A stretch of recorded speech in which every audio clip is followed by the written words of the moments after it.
Hello and welcome, Doffy. You are definitely first, as mentioned, and welcome, Bob Marley. Always great to see you. And yeah, I am back as usual. I'm Corey Campbell. And well, I did not meet my schedule requirements that I put out there in Discord. I was supposed to stream yesterday, but I didn't. But I plan to stream today, and here I am. But I do plan to make up for the lack of stream yesterday on Friday. So basically, it should be that I should be streaming from pretty much from today until Saturday.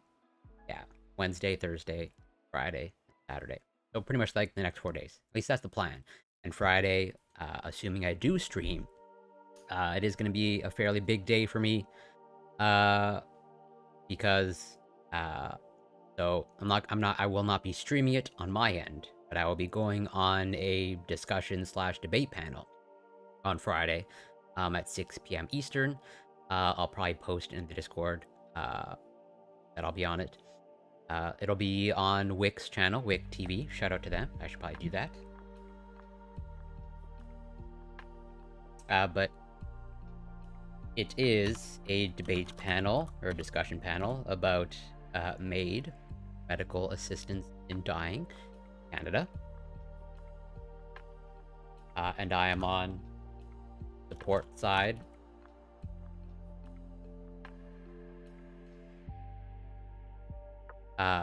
So that could maybe be interesting. At the end of the day, I'm grateful to be invited on. But whether it's actually a productive conversation or debate, or whether I'll actually change hearts and minds, difficult to say. And panels are always hit and miss. But either way, regardless, still looking forward to it, and I do plan to prep pretty well for it, although this will be my second debate or discussion panel on this topic, and so I already have a decent amount of research that's been done, and some of it's still in my brain, but I need to refresh and also update. The last time I discussed it, I think, was like 6 to 8 months ago, so basically I think either at the beginning of this year or late last year. And totally, I think things have not only changed legislation-wise in Canada, more research and data has come out. I want to update myself on that. And I'm contemplating doing that on stream, basically just like a research stream, essentially. But actually, I'm probably going to end up not doing that. I'll just do the research on my own. Because I imagine that type of content would be very boring, because I will almost certainly say nothing, and I will just be reading and maybe taking notes. And I do have things, or rather content that I want to cover like tomorrow, or rather for the next 4. Actually, quite a bit of content, as always, that I want to cover. But either way, looking forward to that, and it should be interesting because for a variety of reasons, the topic, understandably controversial. And I think I understand both sides, even though, I have my position, I don't think people on the other side of my position are inherently wrong or bad. Unrefugules, welcome, sorry. Nice to see you. Hope you're doing well. Anti-science views come from the fact that science can be used as propaganda agenda. You're not wrong, but we're gonna get into some of the research about that, and I think it's really, really interesting research. It might not necessarily, be groundbreaking in the sense that, I don't think anything's surprising, but still, it's always good to have, data and evidence to, back up what you might already have in your mind. Or, turning pretty much like, an opinion into, an empirical data point. But yeah, like I was saying, yeah, the debate on Friday. I'm looking forward to that for a variety of reasons. One, because I think I can argue pretty well. And also there's going to be much larger content creators that I'll be engaging with. I think virtually everyone. Pretty much, I'm probably the smallest content creator involved in the discussion. Not that that matters. But yeah, we'll see. But like I said, I'm not going to stream it on my side because I do actually want to be focused in the discussion and make sure that I get the points that I want to get across.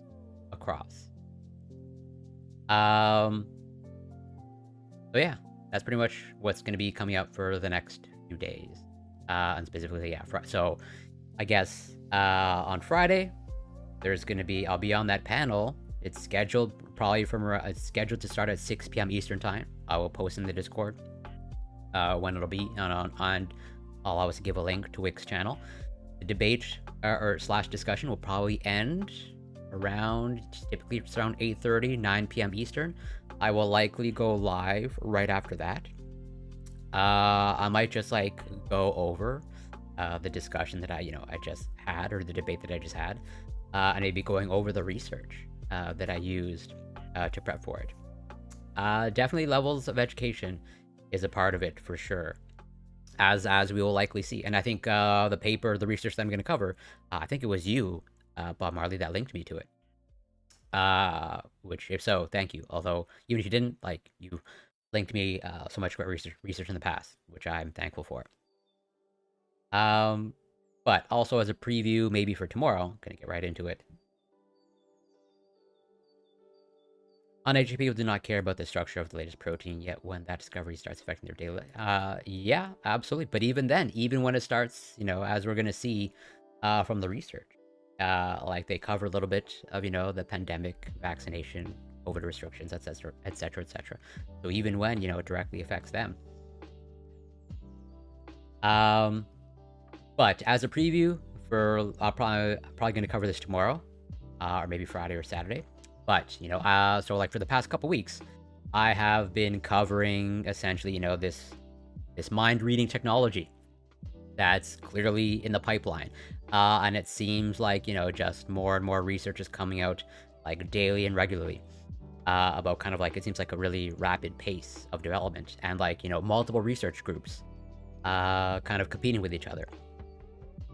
Maybe they're all kind of I think they're, in my opinion, they're niche lanes, but I think there's a fair degree of overlap.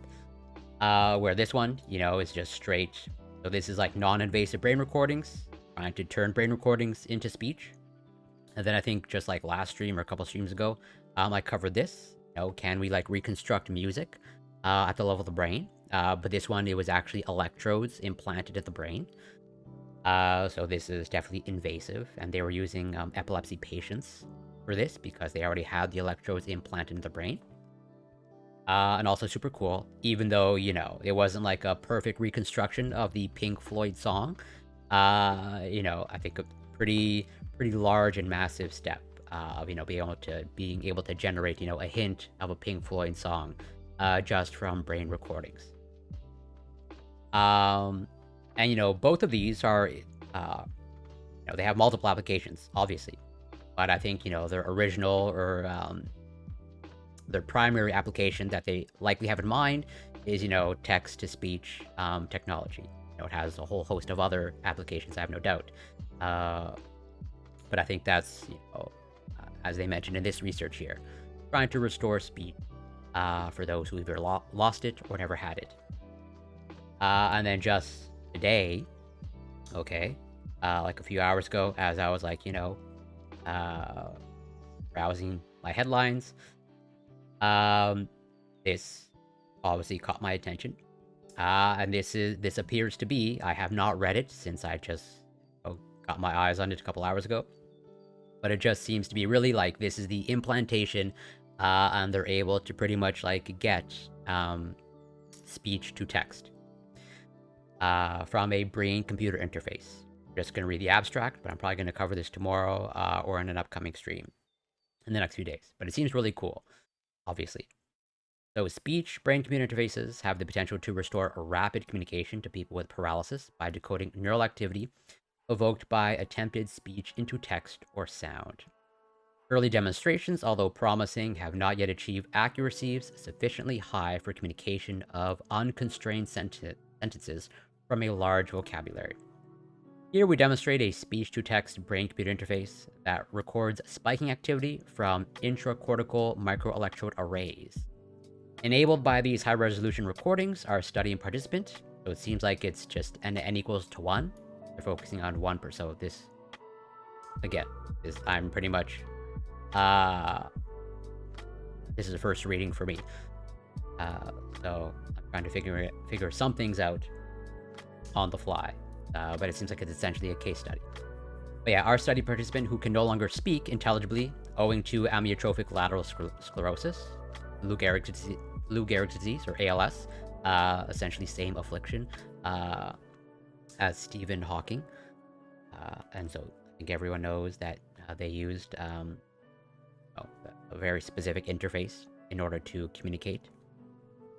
Achieved a 9.1% word error rate on a 50-word vocabulary, 2.7 times fewer errors than the previous state-of-the-art brain-computer interface, and a 23.8% word error rate on a 125,000-word vocabulary, the first successful demonstration, to our knowledge, of large vocabulary decoding.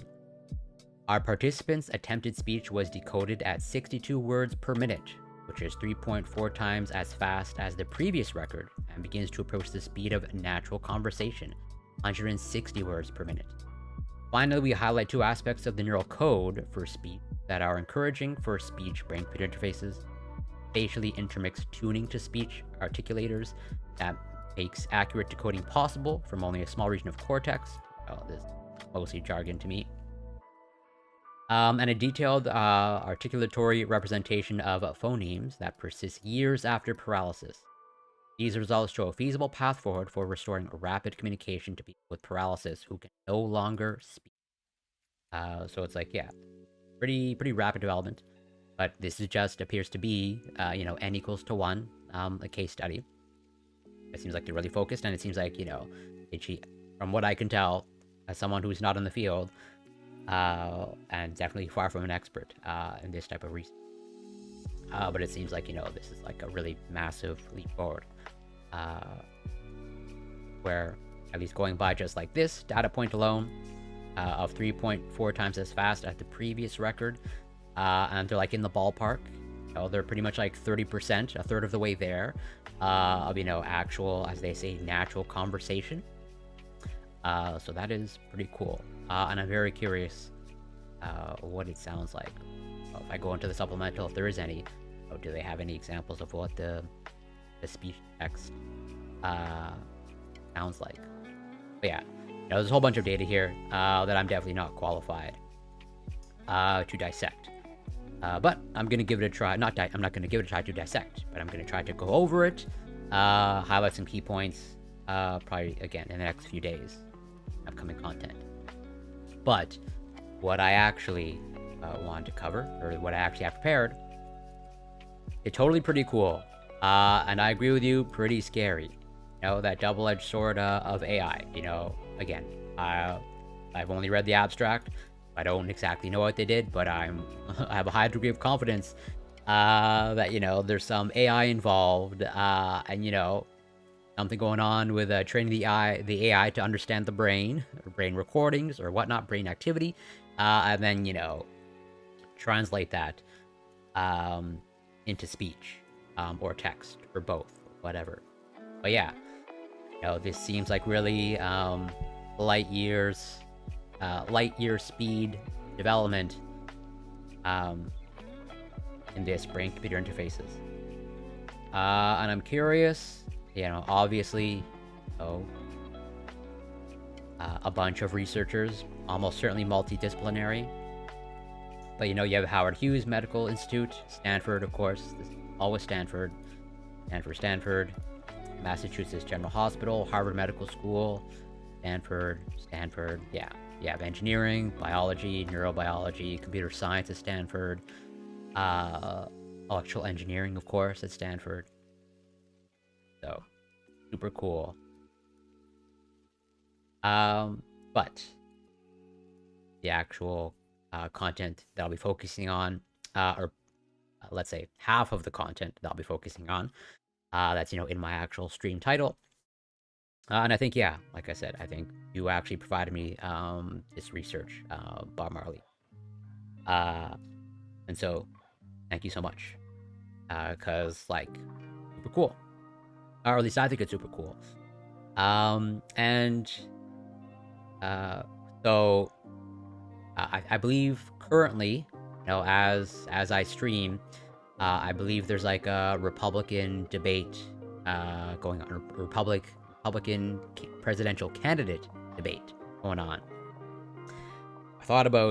I very briefly thought about covering it, but no, there are much larger, much better political content streamers that will cover it better than I do. But I think this research, I think it's a nice compliment, or maybe speaks to, maybe things that will happen or that will play out in the upcoming election cycle that's, pretty much either happening now or, basically in the coming year or 14 months. Of like, claims are going to be made. Claims about the future, claims about the past, and claims, grounded in reality, and claims almost certainly not grounded in reality. And a bunch of information, will be put forth by the speakers. And, presumably, I'm sure there's other factors involved, multiple other factors involved. But, people or, potential voters will be listening to it, trying, based off the information, trying to make a decision, I guess, of, who they'll vote for. And then, it speaks to kind of like information assimilation. And it's like, as I cover many times before, it appears like we're in an infodemic. There's just there's a whole bunch of information, and arguably the most of it is like bad or poor quality information, and like just a small minority is good high quality information that's accurate. And so it's like, how do you filter that out? I don't have answers to that, but clearly, the different people have different ways of filtering information. And I even encounter this. I'm sure everyone encounters this, but I definitely encounter this on the debate panels and discussion panels that I go on. Even literally, 2 days ago on Monday. I was on a debate panel, a Prime Kai's debate panel, as I typically am on Mondays, which I'm thankful for.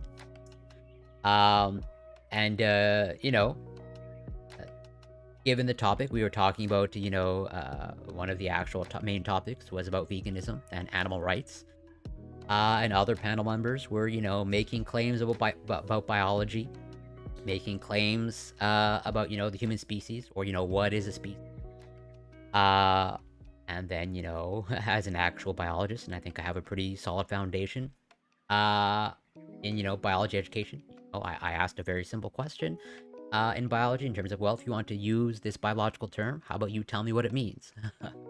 And maybe whatever, tomorrow or in a few streams from now, I'll play that clip. But, when I asked that question, pretty much like dead silence. Or it's like, well, no, it's obvious what this biological term that I'm using, like, it means. Well, if it's obvious, how about you tell me what it means? Or what's the definition? And then nothing happens. Or I'm accused of being bad faith when I ask about, hey, you're using this, biological term, and this biological term is pretty critical to your position that you're making. How about you tell me what it is that you mean by that? And then again, they can't actually give me the definition, which I think is super strange. But they were very certain that they're using this term correctly. Yeah, I'm like almost certain as well. Like I'm 99% sure that you sent me this. Which again, thank you. So, I think this is a nice paper. So there's multiple studies, or multiple experiments, I guess I should say, aimed within this research. And it seems like it spans a pretty decent timeline. And it seems like some of the research took place kind of like at one of the heights. Pretty much, I think, summer of 2020 is one of the time intervals that they run one of their experiments. So pretty much, at the height of the pandemic, but this is pre-vaccine. And yeah, as we'll see, this filtering effect and kind of this disconnect between objective knowledge and subjective knowledge in terms of like, there's, I guess, the set of scientific facts or scientific, body of knowledge that we have that, scientists, I guess, through consensus of understanding, well, this is what we know so far, that we know with a high degree of certainty. And then there's, how do you feel, or how knowledgeable do you feel? And, if someone is, as they say here, anti-consensus views, as in they're pretty much in opposition to the scientific consensus, well then, is it just a matter of, providing, updating their set of facts, updating their set of knowledge, where it's like, is their position that they've staked out, and not only that they've staked out, but, they subjectively feel like they know a lot, as in, like, we're going to see in one of the experiments that they carry out, they pretty much literally ask participants to put their money where their mouth is, in the form of betting. Of like, well, you say how about you do a small wager, and pretty much, like I said, put your money where your mouth is.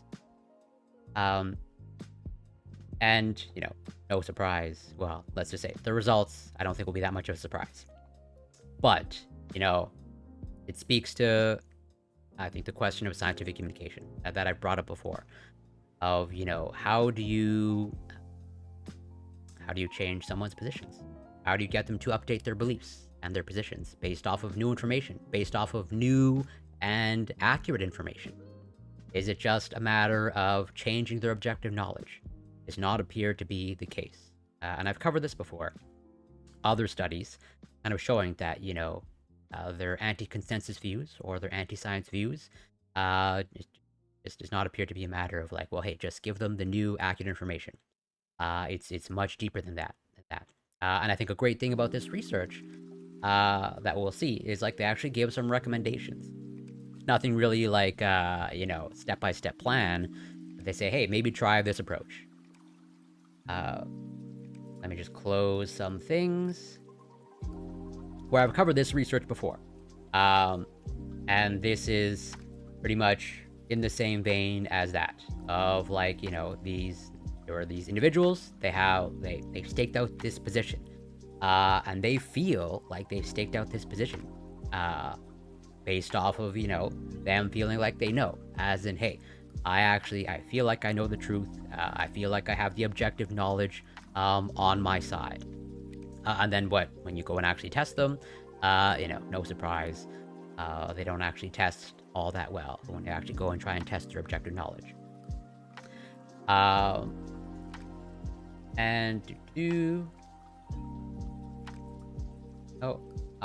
want to cover another study just to make my point. Right, this one. Where again, this highlights, a need for new strategy, because like this study pretty much highlights that issue of like, well, they actually really tried. They literally tried to change people's opinions by just like giving them, you know, the accurate information of like, hey, it seems like there's a knowledge gap. How about we just update your knowledge? And turns out that doesn't actually work. Clearly, at least, seems to be pretty clear that their position is not just a difference in, yeah, as you say, it's not a knowledge problem. You are correct. But again, it's a good thing. Like, you know, we want to, you know, adopt a strategy that is based in evidence. Yeah, I would totally read the last two comments. For sure. Give me a moment. But like, yeah, you know, this is something that I'm trying to, let's say, grapple with. As you know, I wouldn't consider myself a scientific communicator. More, let's say, maybe aspiring scientific communicator. Because you know, I think, as far as I can tell, in my experience, you know, most scientific communicators, I think, come from the mindset, and I totally, you know, have had this mindset, or I still fall into this trap of like, hey, well, you know, if someone is anti-science, or you know, they're not in line with the scientific consensus, well, then we should just like update their knowledge. You know, it's coming from a place of, you know, knowledge ignorance. And if we just like provide them that knowledge, well, then, you know, their updated position will follow. I think that's clearly not the case. And I think that's borne out in evidence like this, and also evidence that we're about to go over. Let me catch up. Add that degrees now are less useful in debates online for the sake of debate itself. If enough time was given to all parties, or there were following debates. Due to programs such as ChatGPT being able to provide counter arguments to many things, yeah, absolutely. And like in everything, even in science, you could have different opinion regarding one issue, but one main majority opinion. The problem is with the integrity of the majority opinion if we consider the possibility that the costly facilities hosting those majorities probably end up being in the hands of few rich parties. I don't disagree. Being from labs to hospitals, they intuit easier for specific parties to cheer up one specific party opinion while shunning others. This is a core problem. Lack of trust of people with wealth and power. Science has much less impact here for science. So, like, totally, like, the lack of trust is an issue. And, you know, that's why, and even though it's frustrating, I can understand, or I have some semblance of understanding, you know, why there's this lack of trust, not only in scientists, individual scientists, but in scientific institutions. Where, you know, I have very little doubt. You know, I hope I'm actually wrong, but I have very little doubt. You know, even if I show this to, you know, someone who actually has an anti-consensus view, let's say, for example, on climate change, and I say, hey, you're like falling into this trap. It's pretty clear that, you know, your objective knowledge is lacking, and that, you know, pretty much you might feel like you know, but you don't actually know. As in, if I just ask you, you know, some basic questions about climate or climate science, you might actually fall flat. But, you know, will that actually change their positions? Almost certainly not. Even when just like, and also they'll probably question research like this, as in, you know, even someone who's, let's say, falling prey or falling victim to this phenomenon, if I show them this research, it's probably not going to them either, right?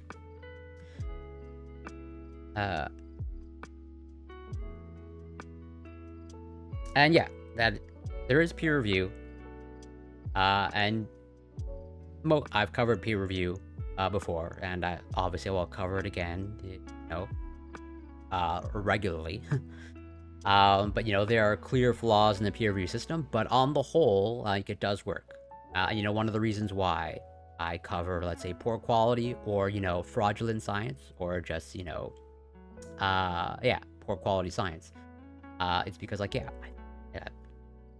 obviously, you know, poor quality or fraudulent science, like, does harm to the scientific endeavor, but it also does harm to, like, at the public at large, and, you know, pretty much like sowing distrust, or just deteriorating the trust, public trust, in scientists and scientific institutions. And that's why I think it's really important to expose and shine a light on it. Hopefully, in a somewhat balanced way. Although I'm not going to pretend like I can strike that balance. But like, yeah, trying to figure out. I don't want 100% of my content to be about exposing poor quality or fraudulent science, since I think that might give the false impression that there's, it's the majority of science when it's not. But like, yeah, that small minority, I just think does disproportionate damage. So we're gonna dive right in.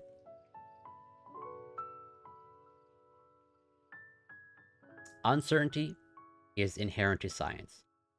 A constant striving toward a better understanding of the world requires a willingness to amend or abandon previous truths and disagreements among scientists abound. Sometimes, however, evidence is so consistent, overwhelming, or clear that a scientific consensus forms.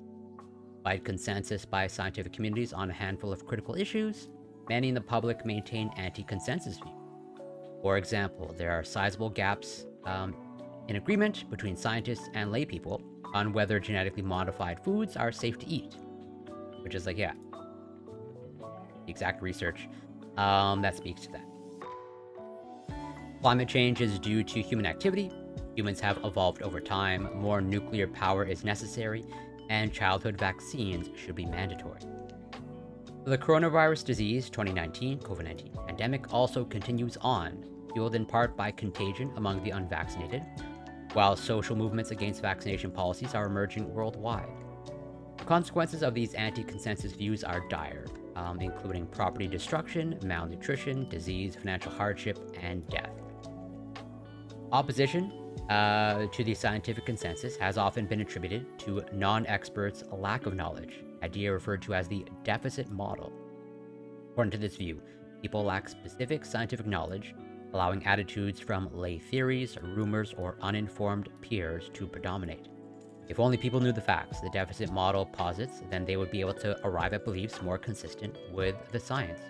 I think most scientific communicators, myself included, at times, falls into this category of hey, we just need to be kind of consistent in our messaging and just make sure, we're getting the right accurate information out there.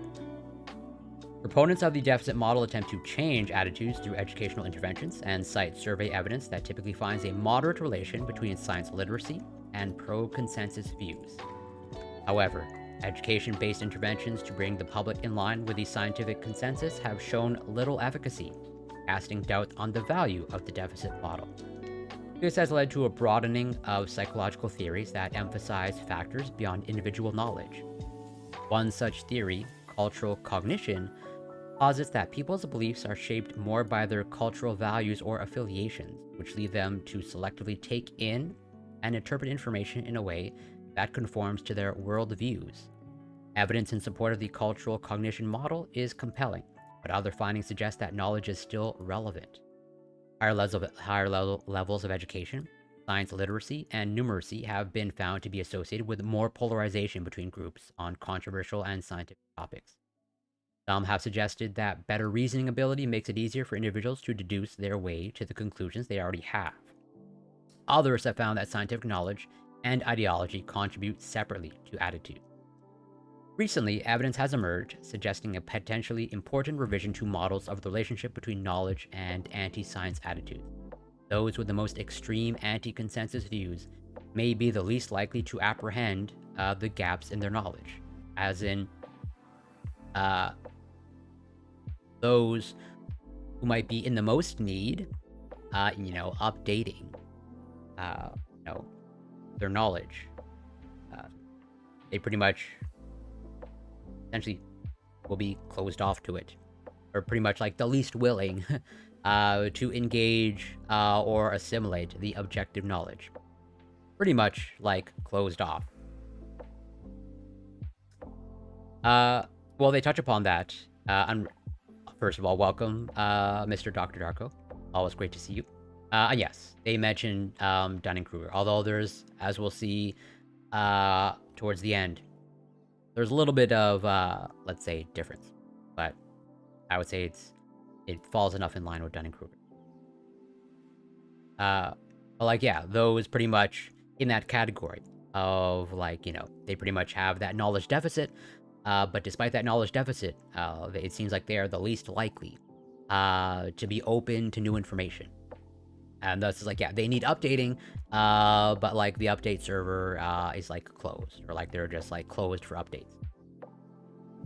In a series of studies on opposition to GM foods, which I believe they're exactly talking about this one that I've covered before,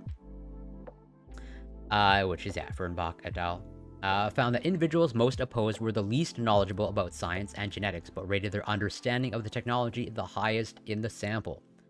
A similar pattern emerged for gene therapy, although not for climate change denial.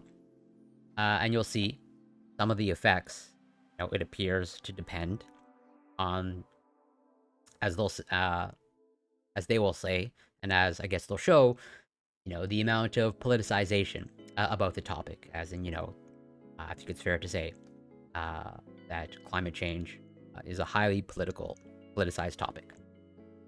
As opposed to genetically modified foods, I think, in comparison to climate change, much less politicized. Related findings have been reported for opponents of vaccination, claiming to know more than doctors about autism, and for anti-establishment voters in a Dutch referendum, reporting knowing more about the issues than they really do. Those with the most strongly held anti-consensus views may be not only the least knowledgeable, but also the most overconfident about how much they know. These findings suggest that knowledge may be related to pro-science attitudes, but that subjective knowledge, individuals' assessments of their own knowledge, may track anti-science attitudes. This is a concern if high subjective knowledge is an impediment to individuals' openness to information. Which is, this openness to new information appears to be like a pretty strong moderating variable. It's not necessarily it's much less of a problem if, let's say, you have high subjective knowledge, but low objective knowledge, and as they will point out, that these people exist in the research that we're going to go through. But that's not necessarily a problem if, like, these individuals are actually open to new information. But it doesn't seem like they are. And part of the reason why they don't seem like they are is because they already feel like they know a lot. As in, well, I don't need to update because I already know everything, and I subjectively feel like I know everything, or like I don't need to know anymore. I'm already an expert. Mismatches between what individuals actually know, objective knowledge, and subjective knowledge are not uncommon. People tend to be bad at evaluating how much they know, thinking they understand even simple objects much better than they actually do. This is why self-reported understanding decreases after people try to generate mechanistic explanations, why novices are poorer judges of their talents than experts. Here we explore such knowledge miscalibration as it relates to a degree of disagreement with scientific consensus, finding that increasing opposition to the consensus is associated with higher levels of knowledge confidence for several scientific issues, but lower levels of actual knowledge. These relationships are correlational, and they should not be interpreted as support for any one theory or model of anti-scientific attitude. Attitudes like these are most likely driven by a complex interaction of factors, including objective and self-perceived knowledge, as well as community influences. We speculate on some of these mechanisms in the general discussion. Right, so it's probably not just like one thing. It's not just, ignorance or lacking in objective knowledge. And Nitsua, welcome. Thanks so much for passing by. Did I miss something? Having lower options. Approaches. Oh, bye for Bob Marley. So, the current research makes 4 primary contributions. First, we test the generality of the relation between extremity of anti-consensus beliefs and scientific knowledge over confidence. The difference between subjective and objective knowledge. Although related effects have been demonstrated across a handful of contexts and with different operationalizations of the construct, there has been no test with the unitary methodology across a range of issues. In studies 1 to 3, we examine 7 controversial issues in which there is a substantial scientific consensus: climate change, genetically modified foods, vaccination, nuclear power, homeopathic medicine, evolution, and the Big Bang Theory. In studies 4 and 5, we examine attitudes concerning COVID-19. Second, we provide evidence that subjective knowledge of science is meaningfully associated with behavior. When the uninformed claim they understand an issue, it is not just cheap talk, and they are not imagining a set of alternative facts. We show that they are willing to bet on their ability to perform well on a test of their knowledge. Right. As I mentioned earlier, it seems like these individuals that essentially, they feel like they know a lot. They're willing to put their money where their mouth is. Like, okay, you say that you know more than the experts, more than the doctors or the scientists. Well, okay, let's bet on that. And it seems like they are willing to bet.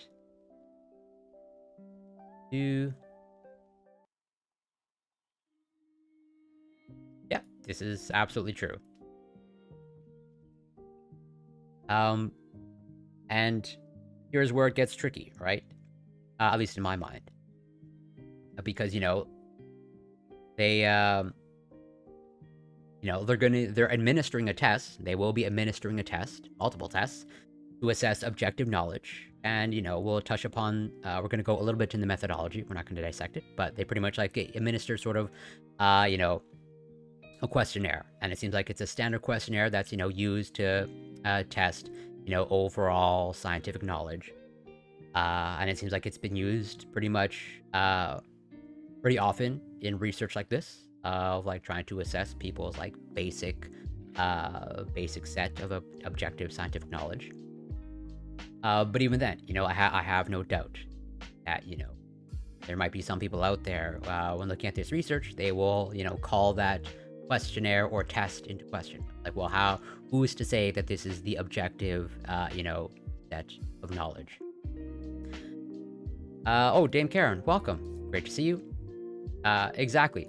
They believe they know that, and we're gonna see that's gonna be an emerging theme. So third, if the effect is not generalized to all issues, do the data give any indication why? In discussing why genetically modified foods showed the pattern but climate change did not, Birnbach et al. Suggested that a potentially important difference between the issues is degree of political polarization. Right. With climate change attitudes much more polarized by political affiliation than attitudes on genetically modified foods.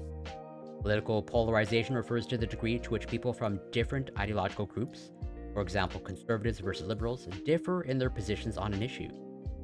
When an issue is highly polarized, there may be less room for individual knowledge to influence attitudes, as they are instead driven more by community influence.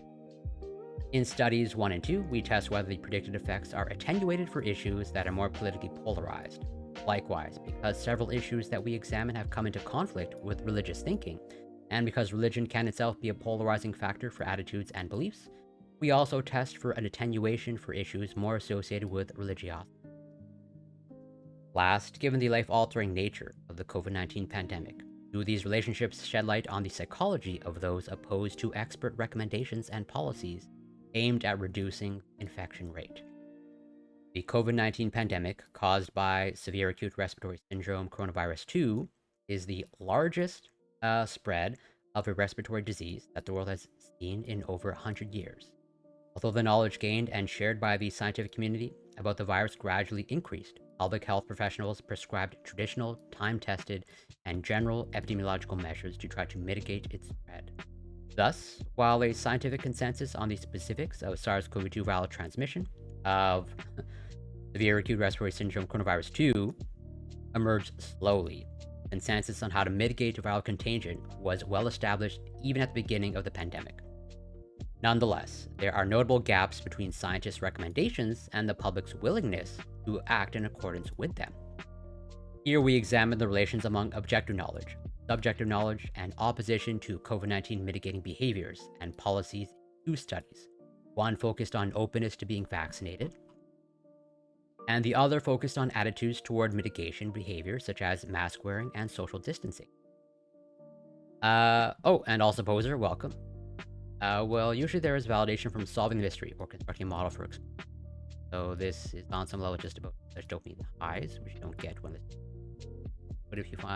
But you would if you find someone who's with you. Obviously, people who invest time into anything will come to believe that have some. Yeah, totally. And that's where like it gets really tricky. Where like uh, I have what I would consider, let's say, I would say my area of expertise per se. But as a biochemist, uh, you know, there's my niche area of, let's say, specialty or expertise, or I have like my very specific lane where I think I don't know if I'm and I don't know if I would classify myself as an expert, but I think I have a high degree of knowledge in like this very specific like one lane that maybe only like a very small amount of people actually care about, like maybe a dozen or so, or maybe a few dozen around the world in the research world. But I clearly cover research outside my area of, let's say, quote unquote expertise. I'm covering essentially psychological research. I cover that pretty regularly. I also cover neuroscience research. I cover a lot of health and fitness research because that's something that's important to me. And I've used health and fitness research for my own health and fitness. I think that's pretty clear. And so like I totally go outside my lane. And totally there are absolutely times where it's like, yeah, when digging into the research, I try to be aware, but I probably, am guilty of like thinking that, I actually know more than I actually do. And that's why I try to be careful, but I probably falter in terms of like making it clear that like if it's something that's outside my lane, like it's outside my lane, and that I can totally be missing something for sure, because like yeah, it's just like you don't know what you don't know. Keladin, welcome. Great to see you, and great to see you again. From Sciences Community, we appreciate it. Yes, so research papers. Oh, I'm not for me. So, they carried out multiple studies, and this is one of them. So this is studies 1 and 2. The purpose of studies 1 and 2 was to test the generalizability of relations between participants' opposition to scientific and their objective and subjective knowledge, both within and across 7 scientific issues, in a large pre-registered study. So about 3,200 individuals. So they're trying to test, well, as they say, their subjective and objective knowledge. So it's like, basically they're going to test them and see pretty much how well they score on the test in terms of like their objective knowledge. You say you know something about this issue, and so it's like, well, how well did you perform on this scientific test, assessing your knowledge, and then they will test their subjective knowledge, as in how much, pretty much as the term implies, how much do you feel like you know? Do you feel like you're knowledgeable about these subjects? These issues are of current societal interest, and scientific groups have issued either official statements of consensus on them or surveys of scientists, and reviews of research have demonstrated de facto consensus.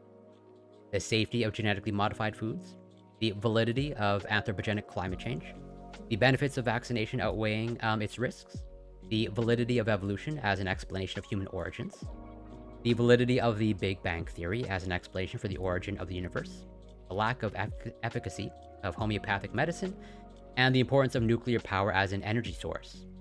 Each participant was randomly assigned to answer questions about just one of these 7 issues. And as we'll see, or as they will point out, the topics that they're covering, they kind of like, some of them cover a range of certainty, or rather, there's a high degree of certainty around evolution as an explanation of human origins. That's like really up there as essentially, scientific fact of like, this is something in the realm of like, pretty much like, we know that we know this. As opposed to, they're going to sort of contrast it with, let's say, nuclear power, as in there's not as much scientific consensus around nuclear power. And they highlight that, or they're going to highlight that towards the end. Where, this is arguably, there's arguably much less consensus around nuclear power, as opposed to like evolution as an explanation of human origins, it's like, whatever, 98, 99% plus of like, yeah, we pretty much all agree this is a thing. So to measure participants' general and issue-specific objective knowledge, we developed a scale of 34 true-false science questions, containing subscales for each of the 7 scientific issues. This allowed us to test the generalizability of the effects both within and across issues. While previous studies have assessed differences in science knowledge between those who oppose versus accept the consensus, we focus on the degree of anti-consensus opposition. These studies, therefore, are restricted to participants who do not report complete agreement with the scientific consensus. Studies 1 and 2 measured the same variables and showed similar results, so we aggregated and analyzed data from the 2 studies together. The main regression model separately, not super important. So figure 1 shows the main pattern of results, which we're going to get to figure 1 in a moment. But the overall findings, as opposition to the scientific consensus increases, objective knowledge decreases, but subjective knowledge increases. So, well, I don't know if I can like put it in more plain language than they already have. Where it's like, yeah, pretty much the anti-science position, they have low objective knowledge, but they feel like they have a lot of knowledge. We're going to see sort of in the figures how that graphs out, where pretty much like in the trend lines. As a result, more opposition is also associated with larger negative magnitudes of the knowledge difference score, a proxy for knowledge overconfidence, constructed with either the general or issue-specific objective knowledge measures. These results demonstrate that the most extreme opponents believe their knowledge ranks among the highest, but it is actually among the lowest. So they're referring to figure 1, I believe it's figure 2. No, it is figure 1. So they have here on the x-axis. So the x-axis is consistent throughout all graphs, but they're going by objective knowledge, the dark black line, subjective knowledge, and well, the knowledge difference score, not super critical. But like, yeah, pretty much as opposition increases, so it's on a 7-point scale. I'm like, so at the most extreme opposition, it's pretty much like their objective knowledge like goes down. I guess it goes down by like 15 points. But pretty much like the more opposed you are to the scientific consensus, like, pretty much the lower you score on, that test of objective knowledge. But then when it comes to subjective knowledge, those who are pretty much, again, at the most extreme of opposition, it's just like an increasing trend. Where, if you're more middle of the road, you're pretty much, well, yeah, your subjective knowledge, like, doesn't seem to be off the scales or like super high. Like pretty much as you just go in more and more and more extreme, you feel like you know a lot. Which is an interesting phenomenon.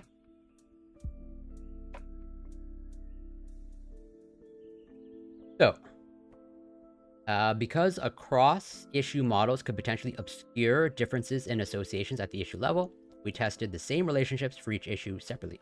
And so here are their scientific issues. Probably good to go over. Because, like, yeah, studies 1 to 3. So we're going through, so far, studies 1 to 2. Here are, the topics that they're trying to assess. And, what are the actual consensus views. And they give references of like, hey, we're pretty much, this is like the consensus view that, we're essentially telling them. And, they're referencing where they're getting it from.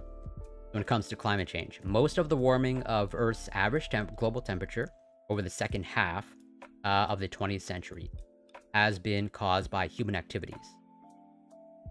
And genetically modified foods. Consuming foods with ingredients derived from genetically modified crops is no riskier than consuming foods modified by conventional plant improvement techniques.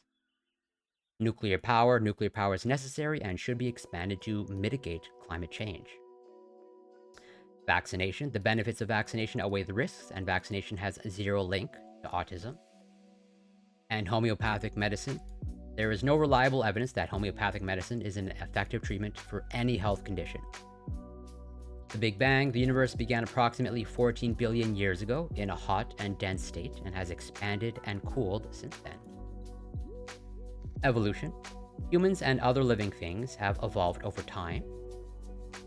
And then COVID-19, measures such as social distancing and wearing a mask successfully reduced the spread of COVID-19.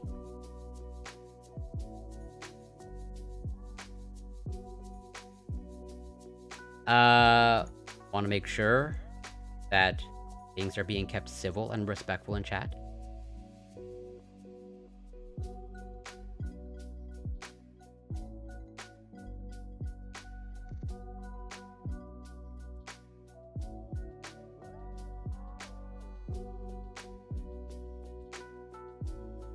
So far, so good.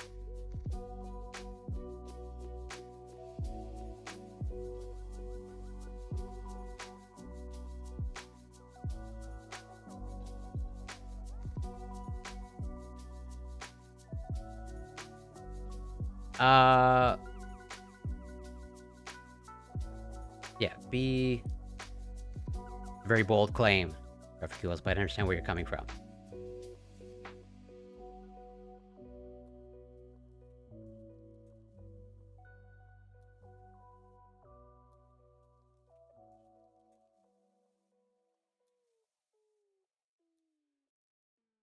So you are correct. It can be used for propaganda purposes, but you need to prove that it actually is being used for propaganda purposes. Or like, if you want to call into question a specific piece of research, you're obviously welcome to do that. But yes, obviously keep it respectful.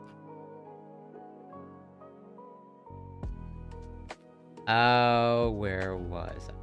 Right.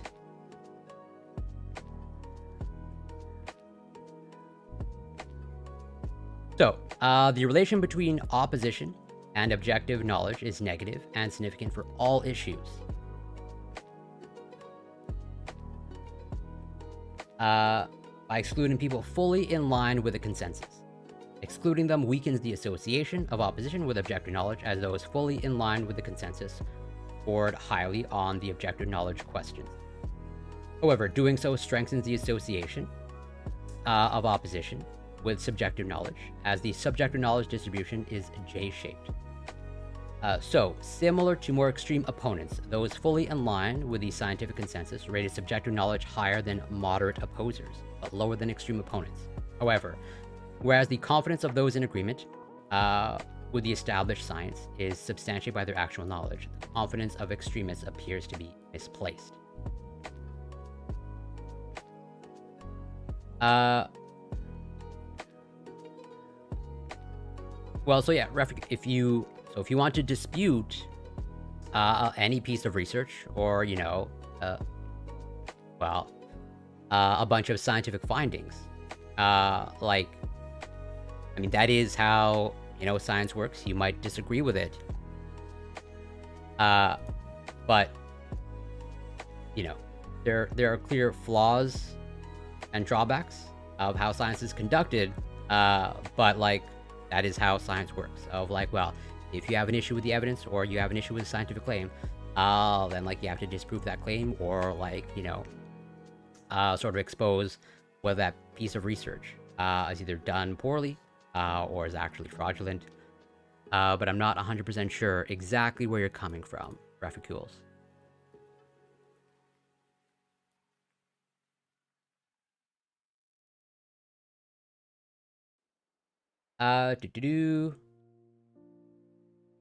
Okay, so that studies 1 to 3.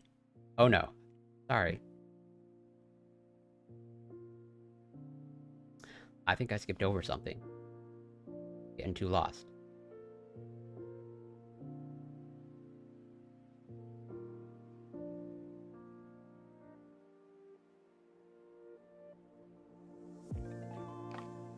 I think I was right here. Unchecked knowledge significant for all issues. Okay. So, because we are interested in the degree to which the polarization of an issue could alter these relationships, we then calculated political polarization and religiosity scores for each of the 7 scientific issues. For more politically polarized issues, the relation between opposition and objective knowledge is less negative than for less polarized issues. And the relation between opposition and subjective knowledge is less positive. Higher levels of issue religiosity, however, attenuated only the relation between opposition and subjective knowledge. These findings should be interpreted with caution because scientific issue and polarization scores are perfectly correlated, and the possibility exists that other unmeasured factors represent the true causes of differences between issues. Overall, the positive association between opposition to the scientific consensus and knowledge overconfidence generally holds. However, these relations appear to be weaker for more polarized issues, particularly climate change, which I get. There appears to be this moderating factor of the degree of political polarization of a topic. So, yeah, study 3. Here is where I believe they put, they pretty much incorporate this betting option of like testing individuals, like if you think you know something, are you willing to bet on it?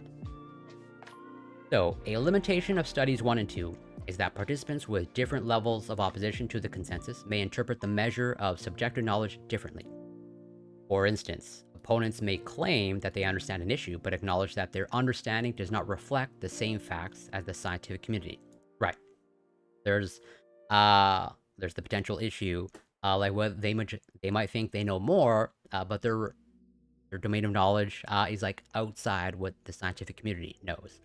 They might literally have just like a totally separate, body of knowledge that they presumably have assimilated. So this could explain the disconnect between their subjective knowledge rating and their ability to answer questions based on accepted scientific facts. The goal of Study 3 was thus to remove ambiguity in how the subjective knowledge measure could be interpreted across participants. To accomplish this, we designed a measure of knowledge confidence that incentivized participants to report their genuine beliefs. Participants were given the opportunity to earn a bonus payment by betting on their ability to score above average on the objective knowledge question associated with their assigned scientific issue, or take a smaller guaranteed payout. In this paradigm, betting indicates greater knowledge confidence, rather. We predicted that those with greater opposition to the consensus would earn less due to knowledge overconfidence, and that the other effects documented in studies 1 and 2 would be replicated. And pretty much, like, yeah, this phenomenon of, like, your as you get more opposed to the scientific consensus, your objective knowledge decreases, but your feelings of subjective knowledge increases. Another feature of Study 3 was that participants fully in line with the consensus were not filtered out of the survey, and we analyzed the data both with and without them included in the dataset.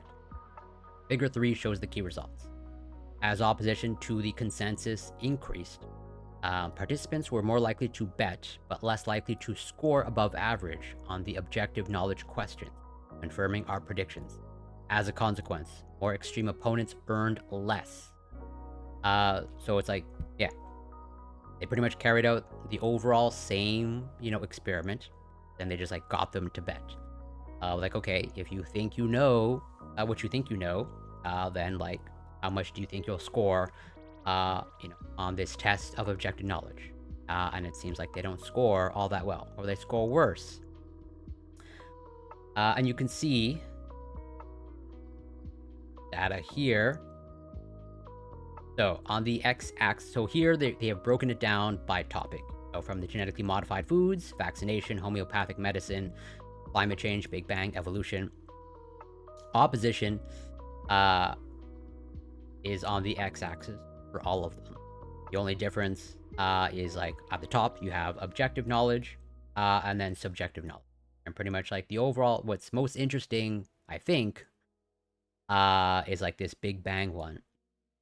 Well, it's more or less at least flat, or like the average is flat. Bear in mind, like these lines that have the gray around them, it's like, average and like error or standard deviation. as the gray.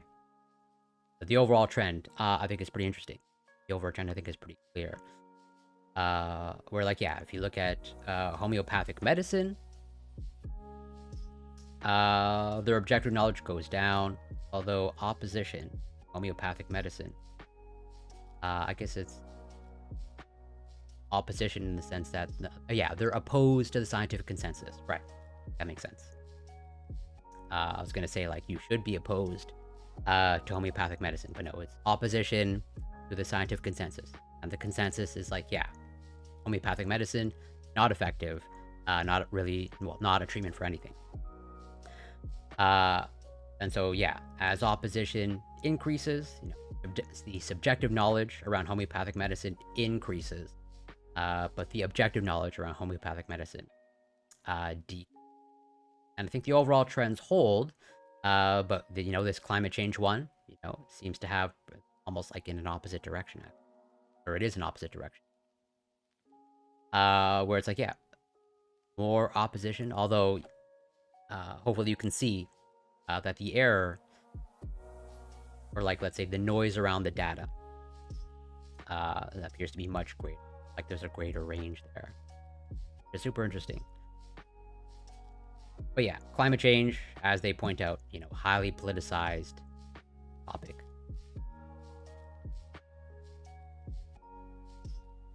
So, study 3, predicted.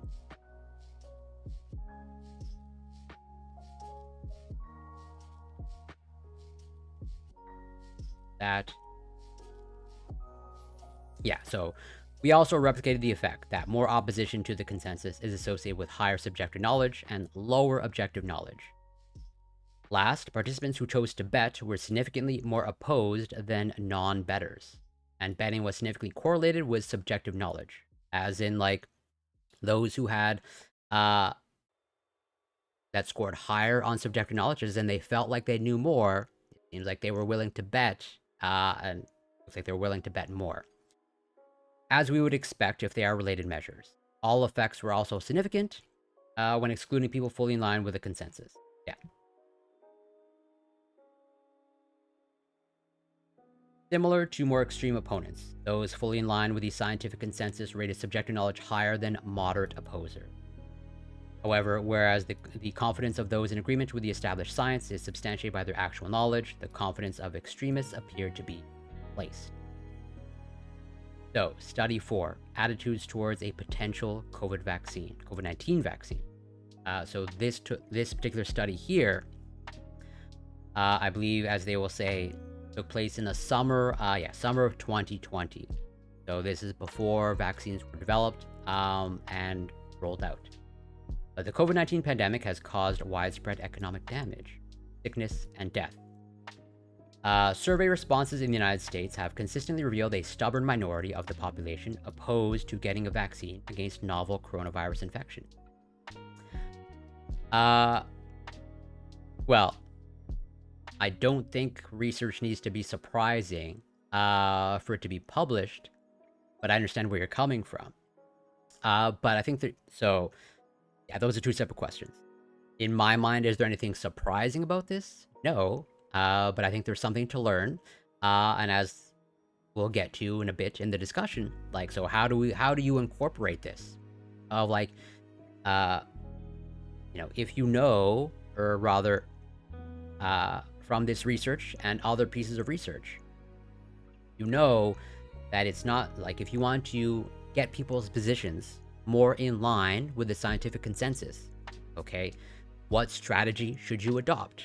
Okay, if in fact you are attempting to be a scientific communicator, and you actually want people to have views and positions that reflect the scientific consensus, well then how do you get them to adopt those views? What strategies should you approach? Should we go with what has been tried previously? And I think that's the current overall model that's used, of like, well, we just need to give more information.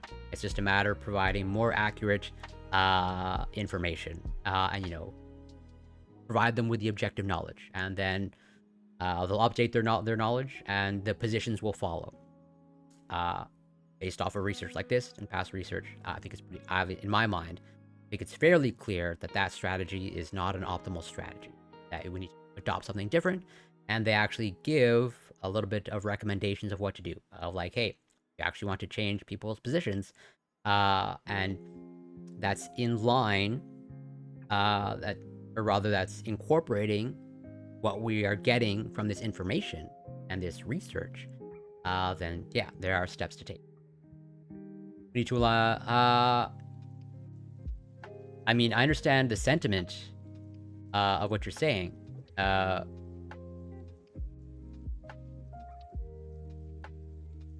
I think, in my opinion, just saying dopamine, or rather, we need to align the dopamine with the information, I think that's pretty reductive, personally. I think it's a little bit more complicated than that. And I do think it's more complicated than just these are just dopamine chasers, per se. So yeah, in study 4, or rather, yeah, the widespread survey, responses in the United States have consistently revealed a stubborn minority of the population opposed to getting a vaccine against novel coronavirus infection. In study 4, which was conducted in the summer of 2020, before COVID-19 vaccines were available and before the emergence of more contagious variants. Oh, thank you so much for the lurk. And I apologize and sorry to hear that COVID destroyed your life. I'm hoping get better as quickly. Yeah, that's heartening to hear. So yeah, we examined the relationships between anti-consensus attitudes and knowledge. We examined whether the relationships between anti-consensus attitudes and knowledge generalized to U.S. participants' views on receiving a COVID-19 vaccine. Participants in Study 4 answered a battery of general science and issue-specific true-false questions, objective knowledge, and reported their willingness to receive a potential COVID-19 vaccination, opposition, and their self-assessed knowledge of how a COVID-19 vaccine would work, subjective knowledge. Study 4's findings replicated the main pattern of results from Studies 1 to 3. As opposition to getting a COVID-19 vaccine increases, both the general and COVID-specific objective knowledge decreases, and subjective knowledge of how a COVID-19 vaccine would work increases. Right. As a result, more opposition to the vaccine is associated with larger negative magnitudes of the knowledge difference score.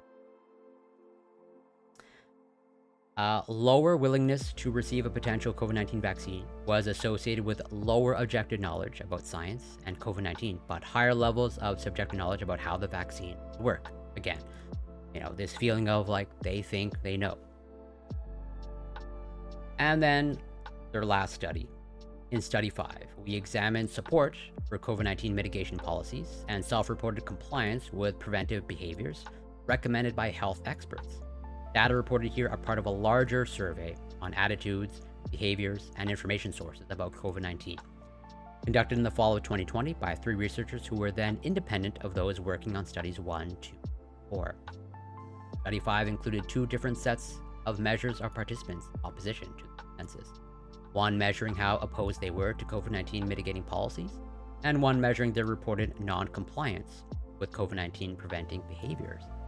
Consistent with the previous studies, as opposition to policies consistent with the scientific consensus increases, objective knowledge decreases, and subjective knowledge increases. Study 5 also included a new variable, how much participants think scientists know about COVID-19, right? So you're getting the other people to, rate or assess the scientists or, the other experts. To validate the main finding, we split the sample into those who rated their own knowledge higher than scientist knowledge. So 28% of the sample, as in 28% of their sample, they think that they know more than the actual scientists. So more than a quarter, a little more than a quarter. And those who did not. This dichotomous variable was also highly predictive of responses. Those who rated their own knowledge higher than scientists were more opposed to virus mitigation policies and more non-compliant with recommended COVID mitigating behaviors, while scoring lower on the objective knowledge measure. Interesting. It's almost like, the most extreme. of like this subset of individuals, approximately 28%, or I guess exactly 28%, they think they know more than the scientists. The presumed, actual experts, although, some people that might be debatable, clearly it is for some people. And so they think they know more than the scientists. And objectively, subjectively, they think they know more, but they score lower on objective knowledge. So it's almost like, again, that polarity of like, yeah, those who know the least feel like they know the most. So, for robustness, we replicated these patterns in identical models controlling for political identity, and in models using a subset scale of the objective knowledge questions that conservatives were not more likely to answer incorrectly. All effects remain significant. Right. So they were essentially, they were trying to control for political identity. And even after controlling for that, all effects remain significant. Taken together, these results speak against the possibility that the relation between policy attitudes and objective knowledge on COVID is completely explained by political ideology. Right. So even just saying, it's only a conservative problem, or it's, an issue with, conservative views, it's more complicated than that. Or as they say, not completely explained political ideology. So overall, what are the overall findings? And then, again, how to incorporate this, moving forward. Like, what strategies can you now adopt that takes this into account? Like I said, they actually give some recommendations. Nothing super specific. I do think they give overall good recommendations. So results from 5 studies show that the people who disagree most with the scientific consensus know less about the relevant issues, but they think they know more. These results suggest that this phenomenon is fairly general, although the relationships were weaker for some more polarized issues, particularly climate change. It is important to note that we document larger mismatches between subjective and objective knowledge among participants who are more opposed to the scientific consensus.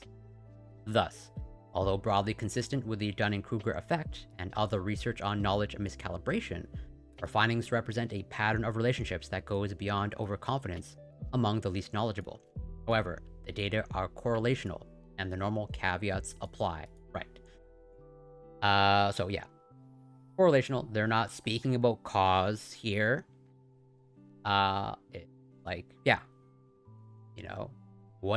What's the actual mechanism that's driving this? They can't say, and I can't say either. But there is definitely an interesting correlation. Essentially, for those who profess to know the most, when assessed objectively, know the least. And as highlighted here, and as brought up earlier, broadly speaking, this Dunning-Kruger effect. A strength of these studies is the consistency of the main results across the overall models in studies 1 to 3, and specific but different instantiations of anti-consensus attitudes about COVID-19 in studies 4 and 5. Additional strengths are that Study 5 is a conceptual replication of Study 4, Studies 1 to 3 more generally, using different measures and operationalizations of the main constructs, conducted by an initially independent group of researchers, with each group unaware of the research of the other during study development and data collection. The final 2 studies were also collected approximately 2 months apart, in July and September 2020, respectively. There was this little bit of a gap of a few months where, they didn't just do all data collection, in a compressed time window. And they're highlighting this as a strength of their studies, given the fact that they found the overall same trends between, July and September. Kind of like speaks to the robustness of the overall findings. These 2 collection periods reflect the dynamic nature of the COVID-19 pandemic in the United States, with cases in July trending upward and cases in September flat or trending downward. The consistency of our effects across these 2 months suggests that the pattern of results is fairly robust, right? Given that they essentially got the overall same effect at, 2 different time points, separated by, about whatever, 3-4 months. As they say, speaks to the robustness of their results. One possible interpretation of these relationships is that the people who appear to be overconfident in their knowledge and extreme in their opposition to the consensus are actually reporting their sense of understanding or a set of incorrect alternative facts, not those of the scientific community. After all, non-scientific explanations and theories tend to be much simpler and less mechanistic than scientific ones. As a result, participants could be reporting higher levels of understanding for what are, in fact, simpler interpretations. Right? So they're putting forth this hypothesis, trying to explain, what it is that they're observing. Of like, well, is it just a set of alternative facts, as they say, and these alternative facts are just simpler explanations? They make more intuitive sense, and so these people are just going with that, and that not only are they going with what makes more intuitive sense, but that's increasing their subjective knowledge, as again they feel confident in what they know. But as they say, it doesn't seem to be as simple as that. However, we believe that several elements of this research speak against this interpretation fully explaining the results. First, battery of objective knowledge questions is sufficiently broad, simple, and removed at first glance from the corresponding scientific issue. Right. So they did, even though they assessed, specific issues like climate change, nuclear power, homeopathic medicine, they also, assessed their broad, objective scientific knowledge. For example, not knowing that the skin is the largest organ in the human body does not suggest that participants hold alternative views about how the human body works. It suggests the lack of real knowledge about the body. We also believe that it does not cue participants to the fact that the question is related to vaccination. Participants tested using the betting paradigm of Study 3, who indicated high subjective knowledge, were explicitly indicating that they think they know what scientists know. Their subjective knowledge was assessed in terms of the agreed-upon knowledge of scientists. Thus, the pattern of relationships does not appear to be driven completely by participants' perceived knowledge of incorrect alternative facts, although this may be part of the story. Of course, this research also has limitations. The data analyzed here cannot directly speak why some more polarized issues show weaker associations between different knowledge types and attitudes. The relation between opposition and objective knowledge may cancel out at the high end of the distribution, but the case for subjective knowledge is less clear, and there are many potential factors. It is possible, for example, that higher levels of media attention, or even how easy or difficult it is to imagine the harms associated with each scientific issue, could shift how or whether people make assessments of their own knowledge. More research is needed before strong conclusions can be drawn on this point, right? Again, this is all correlational, and as they're sort of highlighting, they don't actually know the cause of what's driving this phenomenon. Of those who feel like they know the most, when tested, again, doesn't seem like they know them, or they know the least, rather. It is also important to point out that consensus views can emerge around matters of fact. For example, Earth is warming, and around policies that are not purely about facts, but rather require cost-benefit analysis informed by facts. For example, vaccine benefits outweigh risks, right? In this research, we consider both, but acknowledge the distinction. We similarly recognize that of the 7 scientific issues in the manuscript, excluding COVID-19, nuclear power has the weakest consensus among scientists. While the consensuses surrounding most of the other issues relate more directly to scientific facts, that of nuclear power, and to some extent vaccination, is more of a cost-benefit analysis. The majority of American Association for the Advancement of Science scientists believe that more nuclear power plants should be built, 65%. And the Intergovernmental Panel on Climate Change announced that a sharp increase in nuclear energy production is needed to curb global warming and meet the climate goals outlined in the 2015 Paris Agreement. Last, note that the samples surveyed in this research tend to be slightly more scientifically literate than the average US respondent. Rule out the possibility that the main pattern of relationships was not driven solely by respondents' education levels. We reanalyze the data, controlling for several demographic variables, including education. So it looks like the sample included for this research, the sample population included research, as they say, it appeared like they were more scientifically literate, but even after controlling for levels of education, the overall findings, as they say, doing so did not meaningfully change any of the reported relationships. The findings from these 5 studies have several important implications for science communicators and policymakers. Given that the most extreme opponents of the scientific consensus tend to be those who are most overconfident in their knowledge, fact-based educational interventions are less likely to be effective for this audience, right? And I think, even though some might think that the findings here, there's nothing surprising, I think, personally, there's a lot of utility, and I think a decent amount to extract of like, okay, knowing this, what do you do? Or like, again, what strategy should you adopt if in fact you're attempting, communicate scientifically? And as they highlight here, adopting the strategy of, just trying to, fact-based education individuals is unlikely to work, if not, virtually impossible to work, given the fact that there is this overconfidence effect of like how likely are, how open is someone to being educated if they already feel like they know the most, right? They have these high levels of subjective knowledge. And pretty much, why should I listen to anyone else when I feel like I know the most? And yeah, less likely to be effective. For instance, the Ad Council conducted one of the largest public education campaigns in history in an effort to convince people to get the COVID-19 vaccine. If individuals who hold strong anti-vaccine beliefs already think that they know all there is to know about vaccination and COVID-19, then the campaign is unlikely to persuade them. Instead of interventions focused on objective knowledge alone, these findings suggest that focusing on changing individuals' perceptions of their own knowledge may be a helpful first step. The challenge then becomes finding appropriate ways to convince anti-consensus individuals that they are not as knowledgeable as they think they are.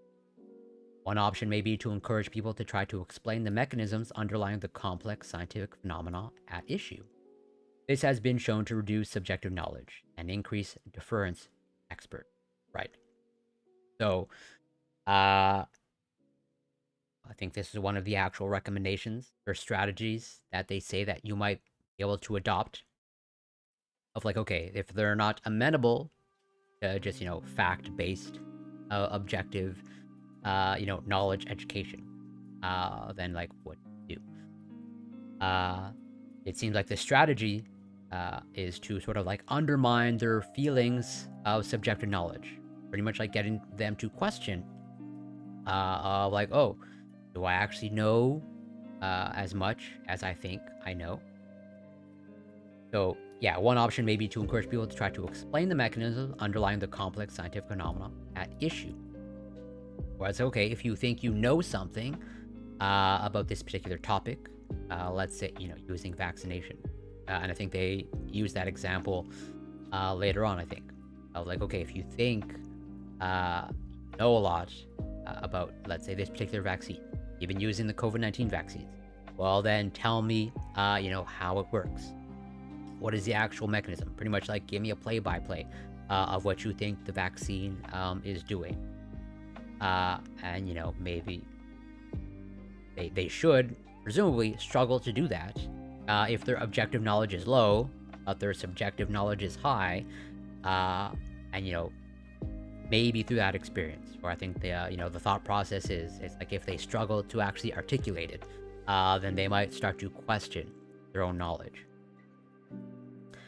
Another way to potentially make feelings of ignorance more salient to people is to give them a reference point. People feel uncertain about choices they understand less well when considering options together.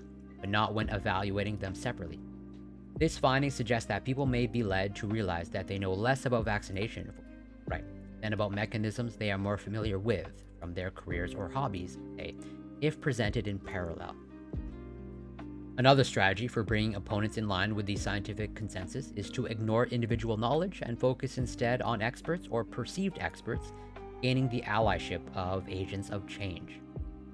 A survey on transmission of the coronavirus has found that the major reason people report wearing masks in Japan is not to mitigate risk nor be altruistic, but to conform to a social norm. And studies in the United States have found that perceptions of the extent to which one's social circle engages in preventive behaviors are strongly related to one's own behaviors. People tend to do what they think their community expects them to do. If policymakers and science communicators can convince influential leaders from political, religious, or cultural groups with whom people holding anti-consensus beliefs identify, then these thought leaders may be able to alter their followers' views. As these novel ideas are adopted by the community, they can create a momentum that will prompt change in the long run. At a minimum, these agents of change can be brought to the decision-making table, giving them some ownership of outcomes or discouraging them from actively working against consensus goals. And I think this, last paragraph here is, pretty important, and I'm glad that they actually end with this, right? Because, there's, as they say here, there's like this potential danger, not always recommended. Conforming to the consensus is not always recommended. Plato and Galileo both refused to conform. This helped them to drive society to higher levels of philosophical and scientific understanding, respectively. However, if opposition to the consensus is driven by an illusion of understanding, and if that opposition leads to actions that are dangerous to those who do not share in the illusion, then it is incumbent on society to try to change minds in favor of the scientific consensus. So, it's really tricky because, science, or rather, scientists are not perfect. At the end of the day, science is carried out by scientists. Data is interpreted by scientists. We are not perfect. As a scientist, I am not perfect. And, you always got to keep in mind that, just because I think in general it holds true that, I think scientific consensus gets it right pretty much the vast majority of the time. But, there are clear historical examples, although I would say, that's bad quality science in the instances where science gets it wrong. But, thankfully, I think sort of built in so far, science has a, built-in corrective measure to hopefully expose poor and fraudulent science. Is there something that you disagree with, Allsupposer? Or, do you not, this closing paragraph?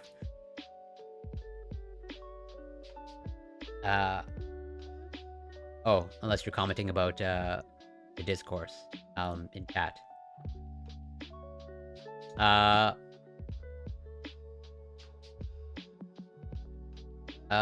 just want to make sure everything's staying above board.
Okay, so far, still pretty respectful. I'm glad to see. Yes. Walking the line. Uh, so yeah, I understand there's probably potential flaws in using Japan as the example. Because, generally speaking, Asian cultures, I think it's fair to say, they generally speaking are a little bit more collective, or have a more of a collective mentality, and that, this social pressure might not translate over. This social pressure in Japan may not translate over perfectly to other culturally different, culturally different country or region. But I still think the overall heuristic, holds true. Like there is, like I think sort of mob mentality is like built into us to a certain extent. Not 100%, but like observe just whatever, even at a concert or just like large crowds, and how crowds can just like quickly and seemingly get quickly out of control. Yeah, but it is a fair criticism. Obviously, Japan, I think, overall fairly unique, or different from North America culturally. And you don't like this conclusion about conforming to the consensus, like that very last. I like it. I think this is a great way to end it. But hey, maybe I'm just a bad writer. That's totally possible, and that's totally fine.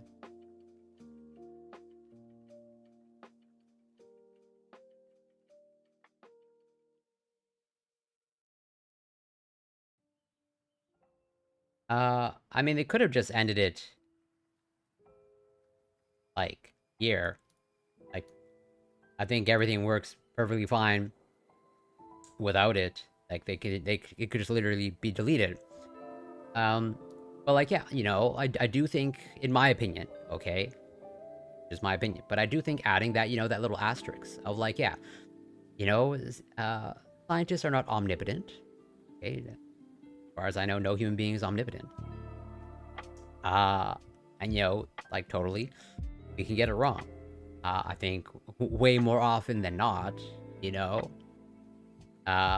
it's like get it right. But it totally, I think these are like good examples of like not just about conforming, but there is the potential danger to just conforming. And I think even their last sentence, I think, speaks, at least takes that into account. Of like, yeah, there's obviously the difference between, thinking you know and the illusion that you think you know.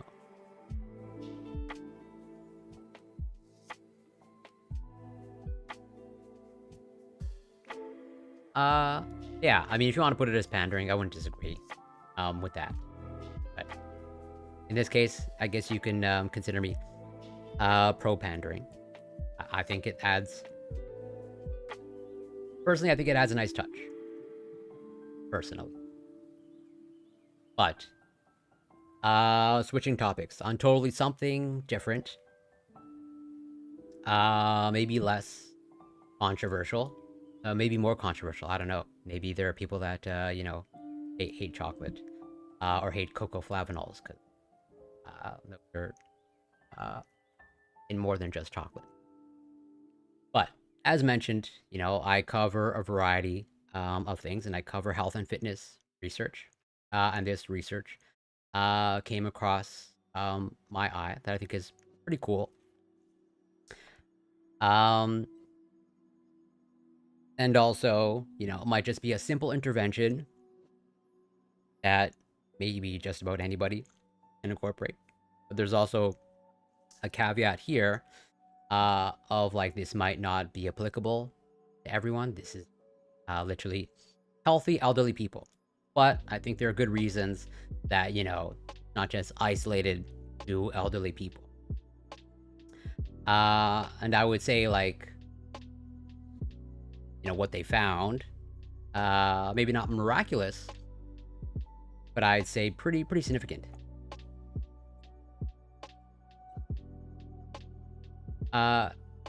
Yes. that was that was essentially, I would say, one of the main lessons to extract from the research. As in, it's not the strategy, not necessarily about educating, but rather it might be a matter of undermining their feelings of subjective knowledge. As they say here, instead of interventions focused on objective knowledge alone, it's about changing individuals' perceptions of their own knowledge. Maybe a useful, maybe a helpful first step. So pretty much like adopting, well, assuming, let's say there's, two tracks in their brain, their objective knowledge track and their subjective knowledge. There might, maybe in the past and obviously in the present, we might be too focused on the objective knowledge approach of like, well, just kind of like force feed them facts, or just like, bombard them with more and more information. Oh, information campaigns, fact-based campaigns. Maybe focusing on that, not the right approach. And that, the other track, the subjective knowledge, might be, they're not making a universal proclamation. But it might be the more optimal approach. Like maybe getting them to question themselves of like, they feel like they know, maybe get them to call that into question. Like, well, okay, well, do I actually know? And I think that's pretty reductive.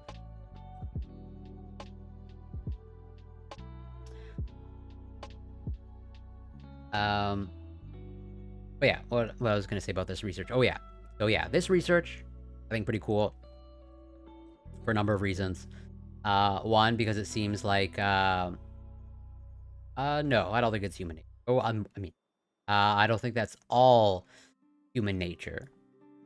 Like, yes, we like rewarding things, but if it was all about dopamine, we'd all be addicted to something. Or it's like, it's not every person that gets addicted to opioids, or that takes opioids gets addicted to opioids. And in fact, like, that's actually the minority of people. Most people don't get addicted to opioids. And so if it was all about dopamine, anytime someone's given that dopamine hit, they just fall into addiction. I think it's way more, or decently more complicated than that. And also, if it was all about dopamine, we would all exercise. We'd all love running.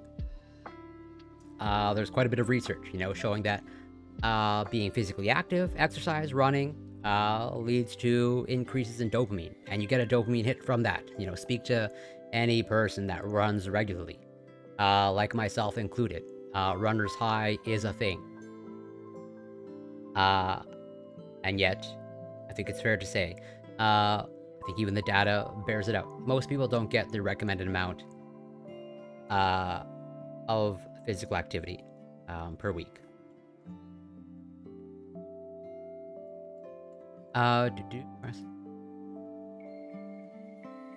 Yeah, I don't think I could be wrong, but I don't think I disagreed with your assessment. Where I don't think it's a matter of, forced lecturing somebody. So, yeah, going back to what I was about to say about this research, like, yeah, it's interesting because it seems like it's a simple intervention. And I would say, from what I can tell of the findings, or, the overall results that they get, I would say pretty significant, given that it seems to be elderly population. Because it seems like their aerobic capacity, just based off of this, what looks like a pretty simple intervention, results in pretty meaningful effects in their aerobic capacity. Here we go. Also get done. I agree with you. Dopamine circuits are huge. That's why I say I don't think it's just about dopamine. Like I've covered research about dopamine circuits. I literally collabed with a neuroscientist, like literally going over a dopamine circuit and actually stimulating a dopamine circuit. I'm definitely not an expert on dopamine circuits, but I think I know some things. So, loss of functional capacity is a hallmark of cardiovascular aging. Age is one of the major risk factors for development of cardiovascular disease. The aging heart is characterized by increasing mass to volume ratio, reduced stroke volume, and reduced maximum heart rate, resulting in reduced cardiac output, which diminishes cardiac reserve capacity and functional status. Reduced cardiac regeneration capacity, oxidative stress, and chronic low-grade inflammation are key factors for the development of age-associated cardiac disease.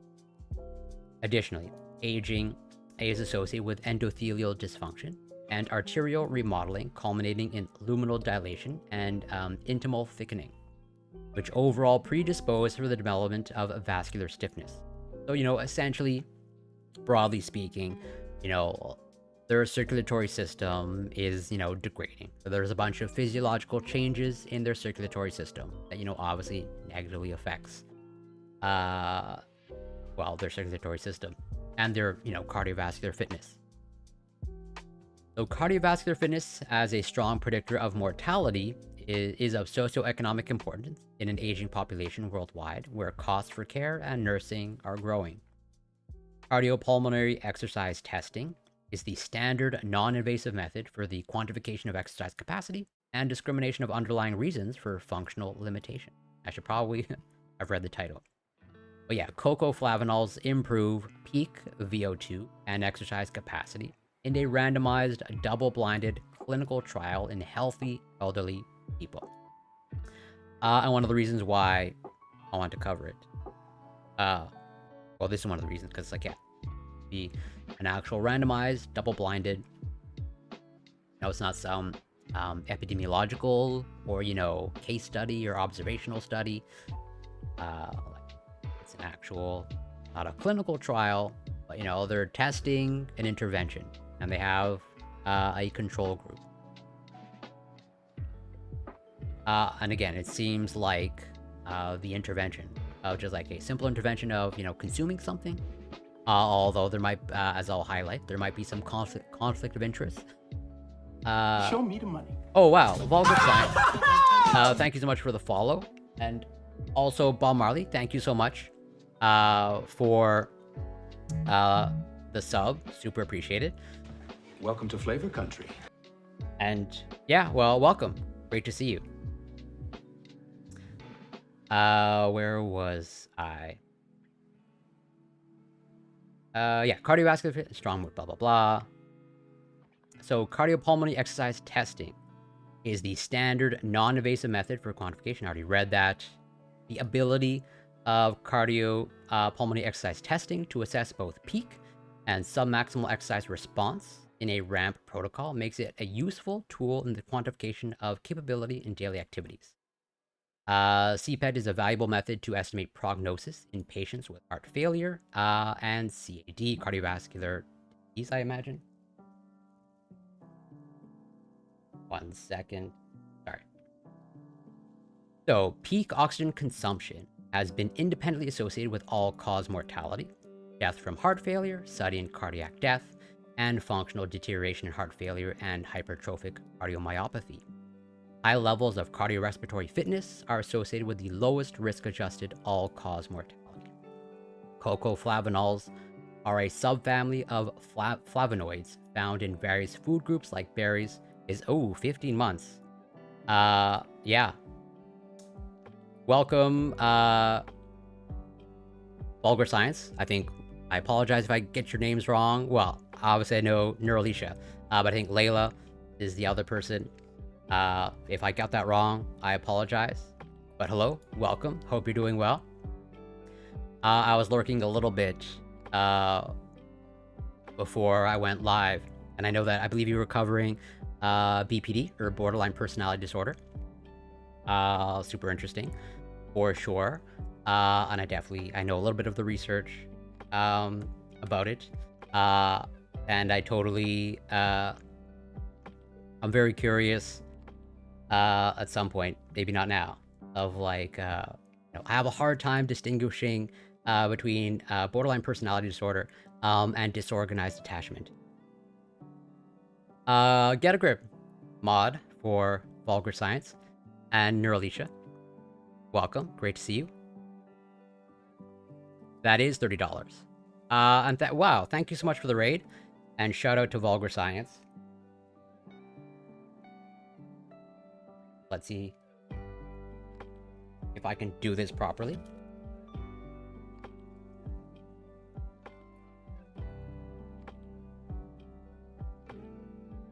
But yeah, so if you're not following Vulgar Science, and Neuralicia as well, you should be.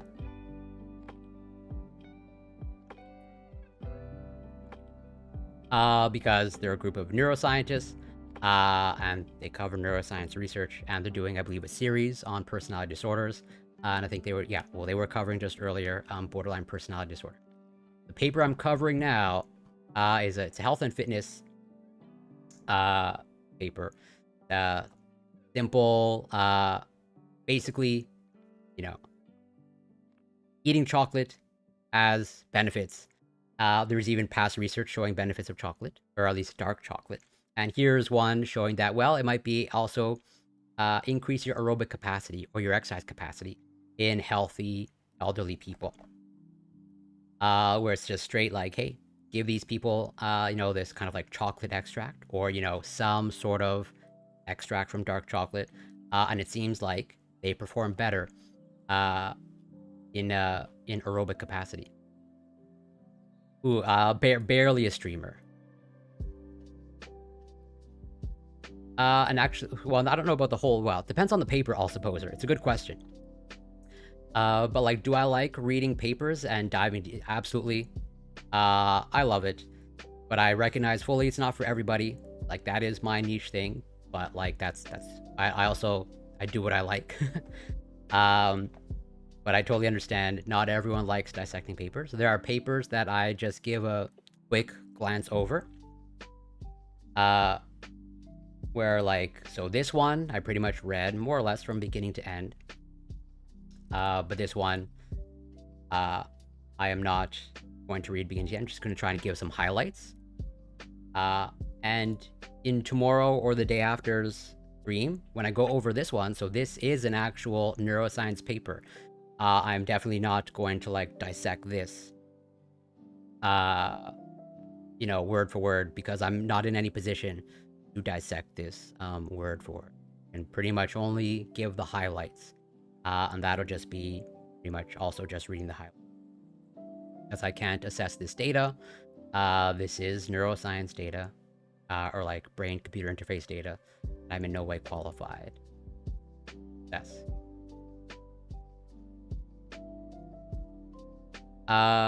Well, I'm a slow reader.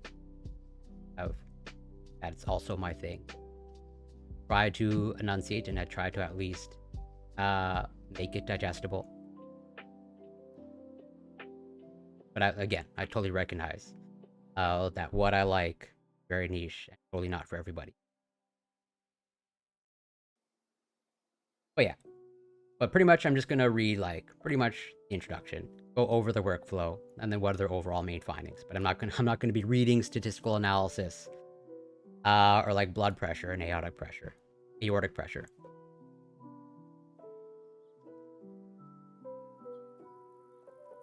So flavanols are thought to increase endothelial and nitrous oxide synthase, or eNOS activity, and nitric oxide bioavailability.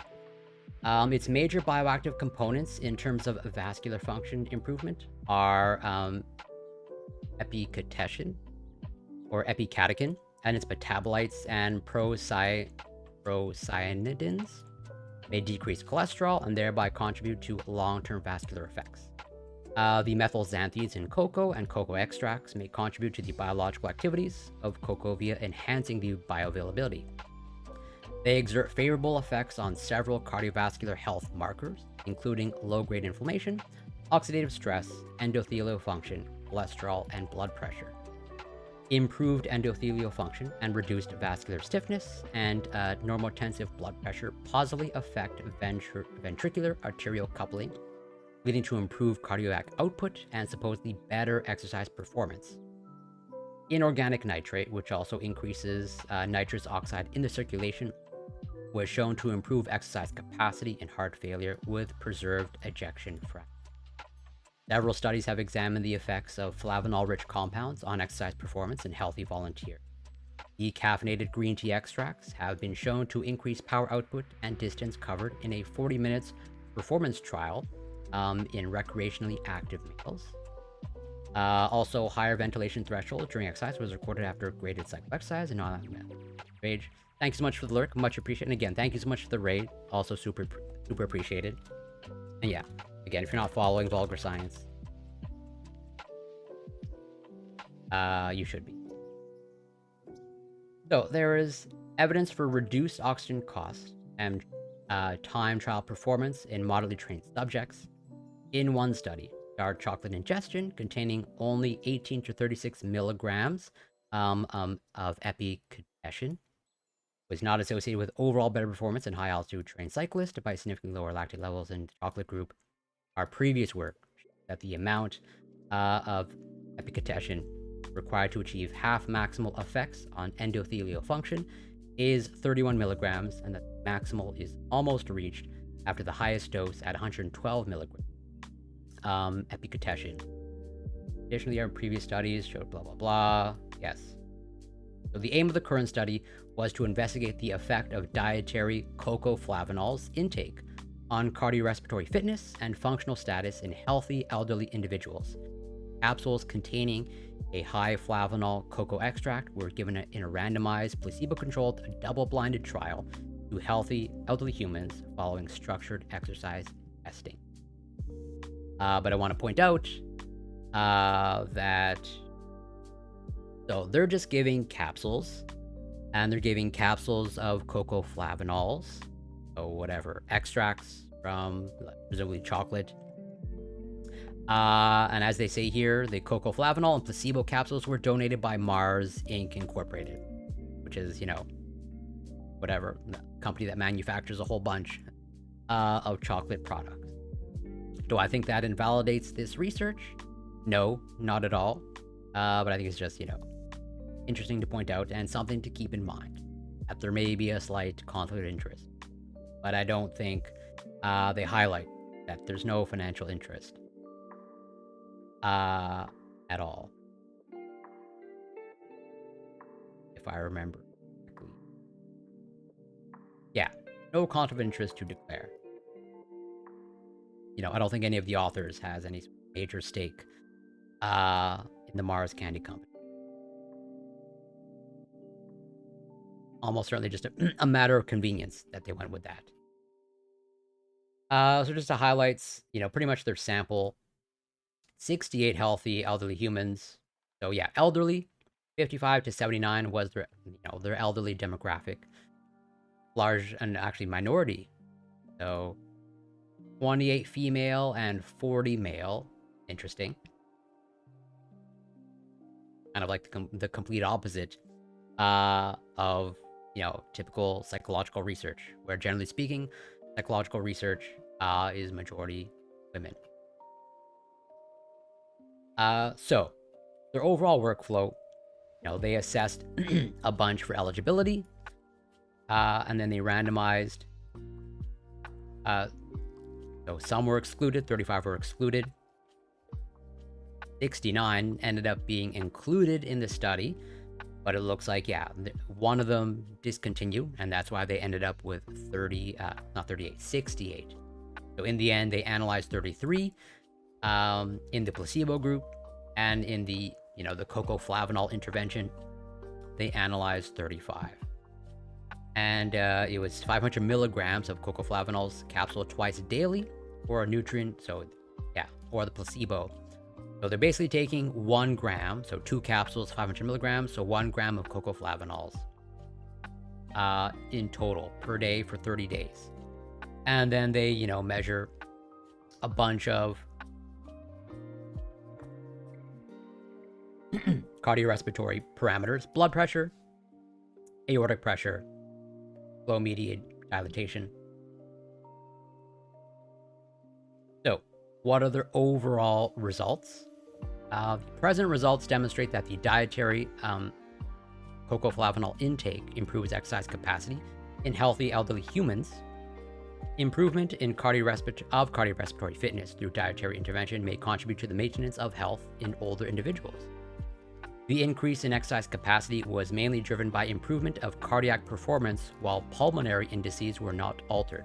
So it really is this greater exercise capacity or aerobic capacity, not driven by lung changes, but largely cardiac changes, or maybe improvements in cardiac performance, as they say. What do you mean? What if they give them literally anything else? As in, like, if they give them just like aspirin? Or like, Gatorade?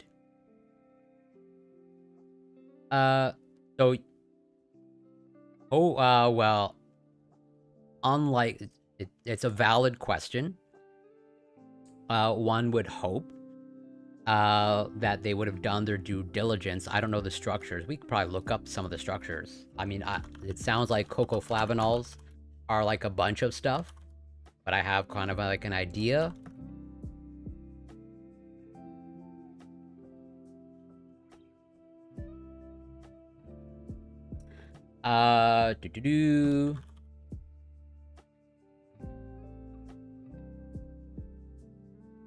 Yeah, flavanol. This is like virtually impossible for the human body to metabolize this into sugar. That is like highly exceptionally unlikely. We don't have the machinery for that. But it is, you are correct. It's possible that it was metabolized into something. You are correct. But they would have to... Yeah, their best way to confirm that is like, well, if they ingest these cocoflavanols, although it doesn't really even matter at the end of the day. Even if it was metabolized into sugar, although I think we have past research at least to go on that, just giving sugar not gonna result in this increase in peak VO2 and better cardiac performance. But even if it's metabolized to something else, which is totally possible, that doesn't invalidate any of the findings. It might speak to, well, if we know what it's metabolized to, maybe we just give that instead. Although even then, there might be some issues with that. Like many things, like this is just a thing in pharmaceuticals. That's just called a prodrug.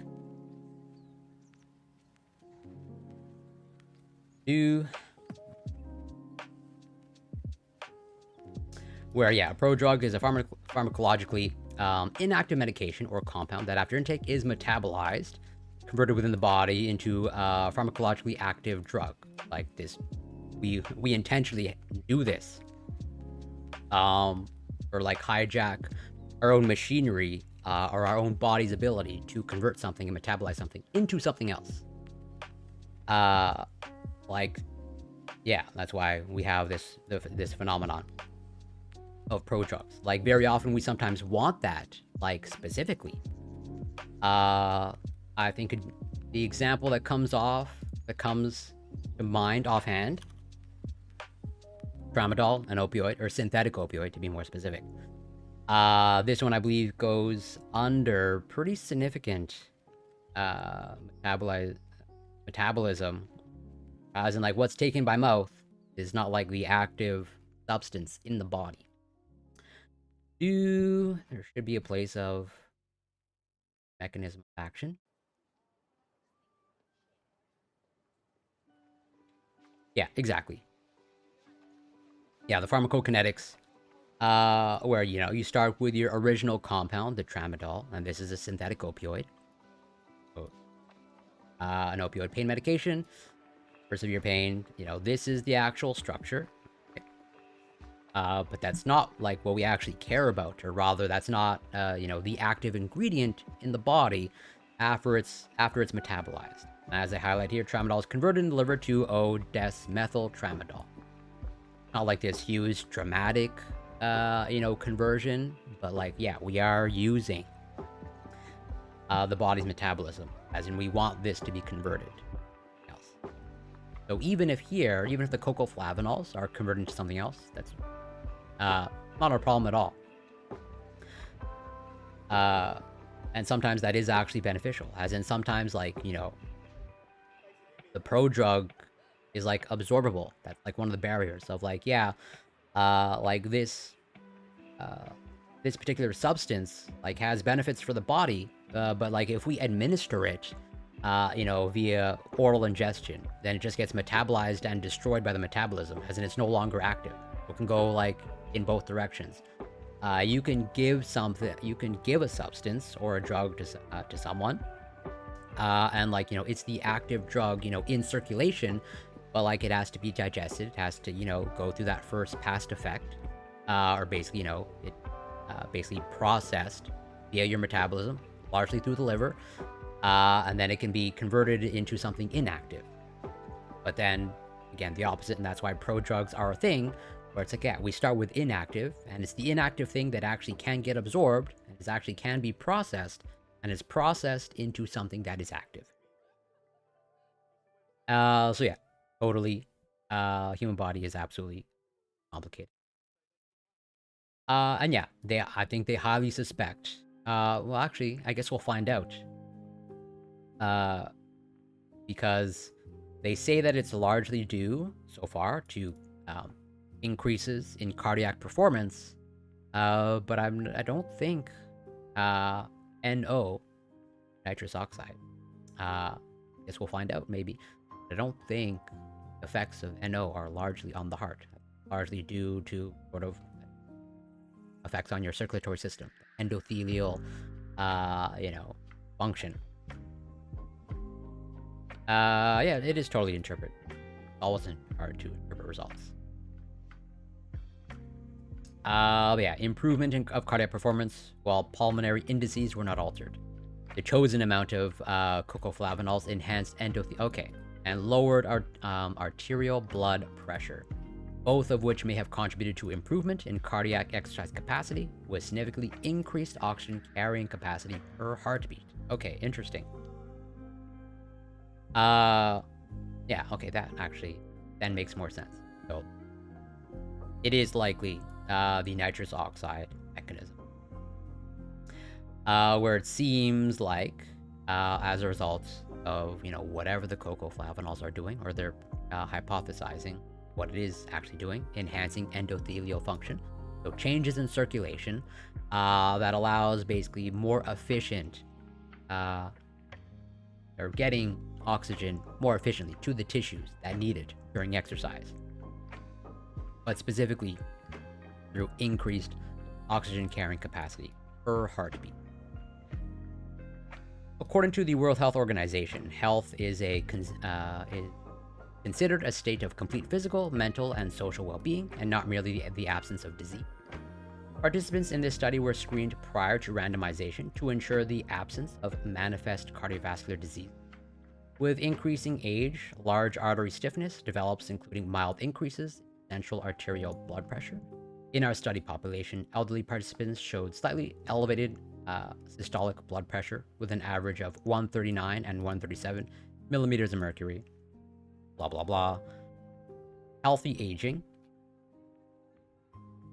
comprises the primary prevention of functional limitations, occult and manifest disease with increasing age, blood pressure, pulse wave velocity, and FMD. Or give it one of the diagrams.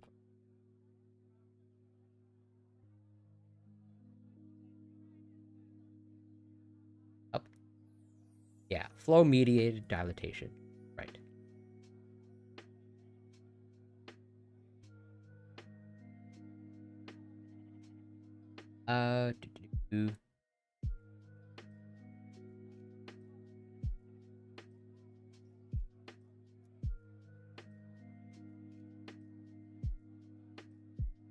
Oh, right here.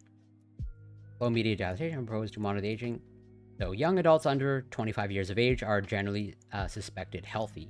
After the age of 45 years, subclinical disease starts building up depending on previous lifestyle behavior and risk factors. Beyond 65 years of age, cardiovascular disease starts manifesting and eliciting events. Age per se is considered an independent risk factor for cardiovascular disease and mortality. CPET is a valuable tool to assess cardiac, circulatory, and pulmonary function and health. It is a highly reliable and reproducible method for measuring peak VO2 and to evaluate the functional capacity in healthy disease humans. Peak VO2 is also a strong predictor of long-term all-cause cardiovascular and cancer mortality. Limitations to cardiopulmonary fitness can often be assigned to one of the primary components: skeletal muscle oxygen extraction, pulmonary oxygen uptake, blood oxygen transport capacity, and cardiac output for oxygen distribution. Cardiac performance in this regard is also modulated by preload and afterload. Cardiac afterload is amongst others determined by blood pressure and endothelial function. Alterations of both have been associated with the cardiovascular aging process. The aging heart itself is less well understood, but comprises a gradual deterioration of functional and structural characteristics, including increased mass to volume ratio and a decline in diastolic function. Reduced beta-adrenergic response and consecutively reduced maximum heart rate are prevalent in aging hearts. Especially age-related decline in cardiac functional parameters can be positively modified with aerobic interval training, while the effect of dietary interventions with cocoflavanols and excess capacities probably population has not been well characterized. Right. After okay. So here is where I think most interesting and the most impactful. So, indeed, the increase in peak VO2 of 190 or 2 mLs per kilogram of body weight that was achieved with dietary intake is comparable to the effects in structured exercise program. As in, they seem to be getting a pretty substantial benefit by the intervention. As in, like, increasing VO2 max by 2.5 mLs per kilogram of body weight. I think is pretty, given their population, pretty substantial.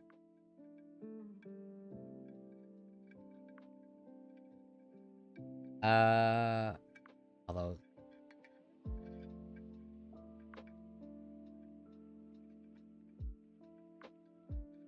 that's not really art. This is decent, I guess. Although not scientific, but I think good enough.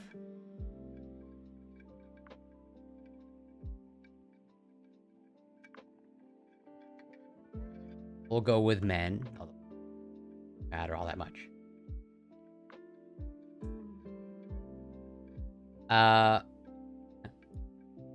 Well, you can maybe think of it from an aerobic capacity standpoint, although maybe not quite as extreme as a steroid.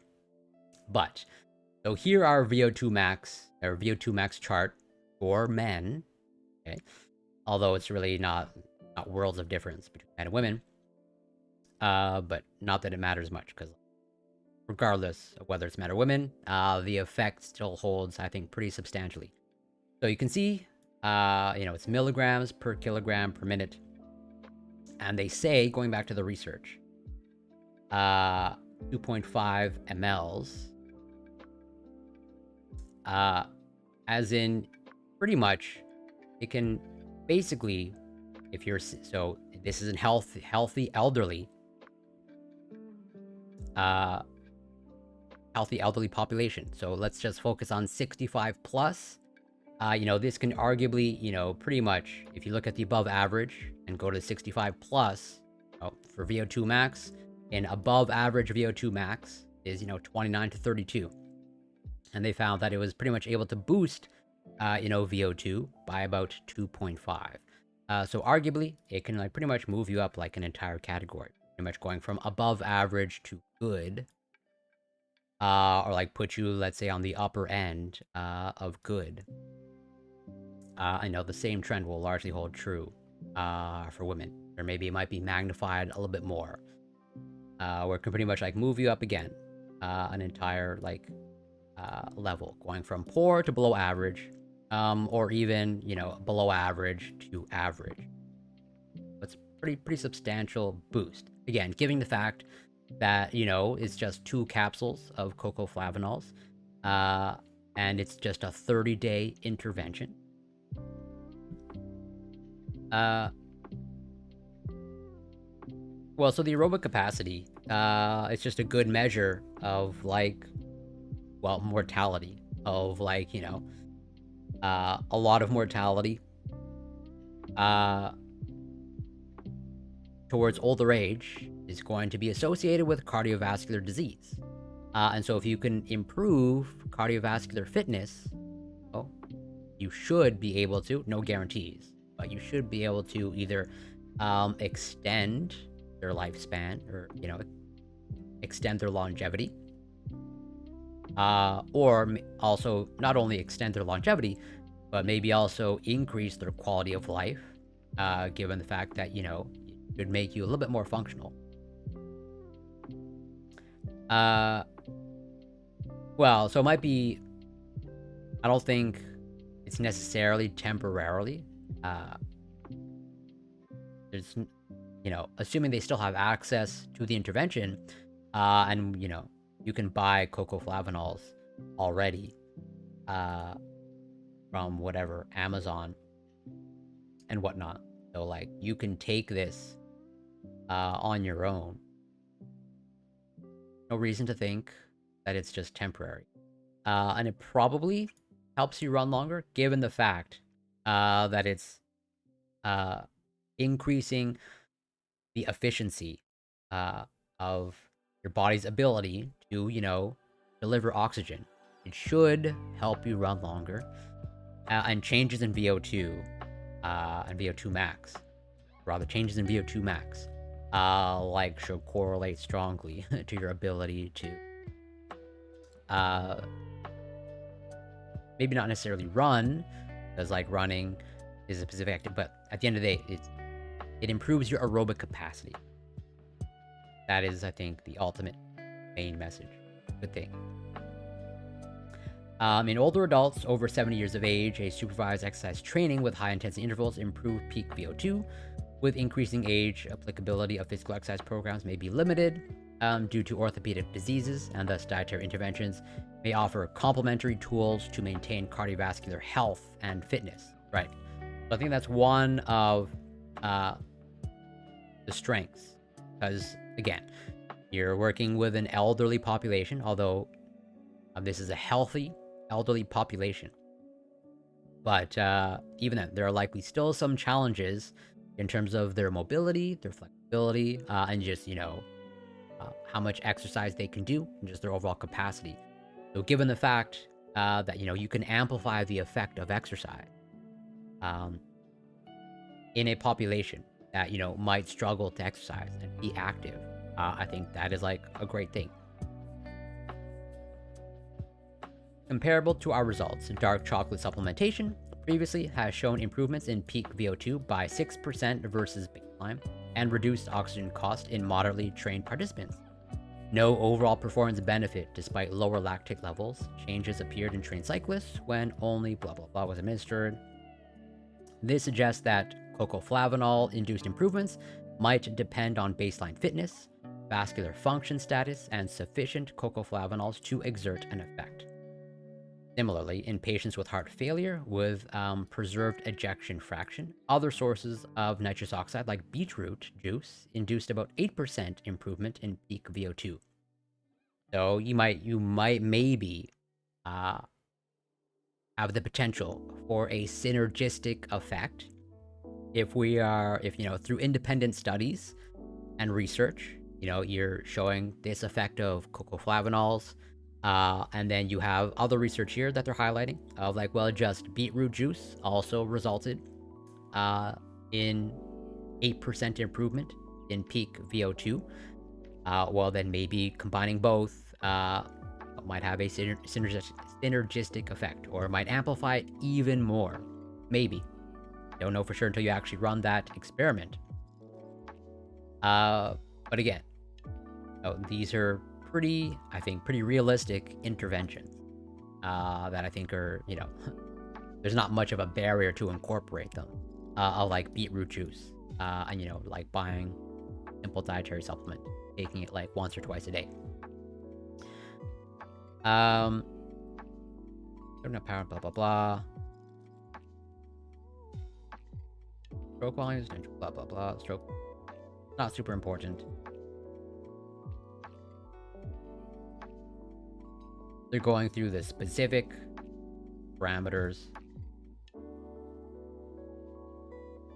So, wrapping up this research with limitations and then their overall conclusions.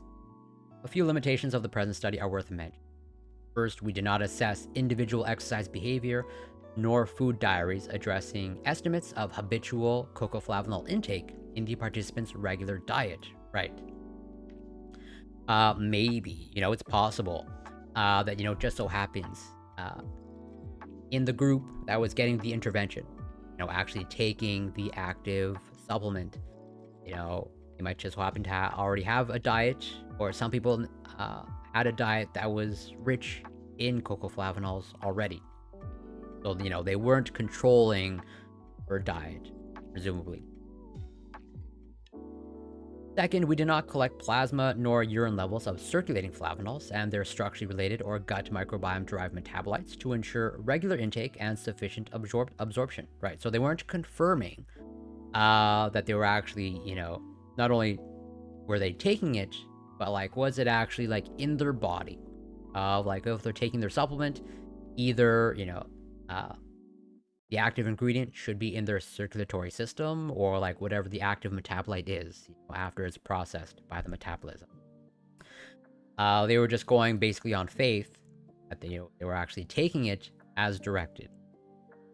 And never know for sure, but I think it's, at least in this study, given the fact that it was, I think, a fairly simple intervention, two capsules, or one capsule twice a day.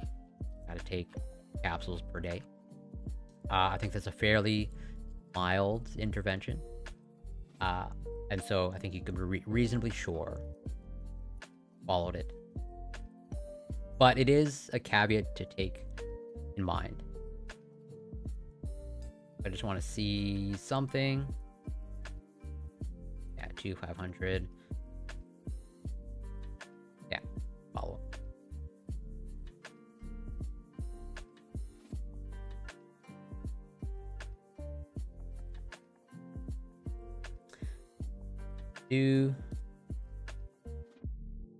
Okay, yeah. First I should... So, we here provide evidence that intake of cocoflavanols at a dose sufficient to improve endothelial function improves markers of cardiorespiratory fitness in healthy elderly humans, highlighting their potential for supporting maintenance of cardiovascular health and fitness with increasing age. Future studies should evaluate whether these effects are sustained with long-term cocoflavanol intake and translate into clinically relevant improvements in fitness, quality of life, and lowering of cardiovascular events and mortality. And again, like I said, no conflict of interest, but still, the capsules were provided by, chocolate candy company.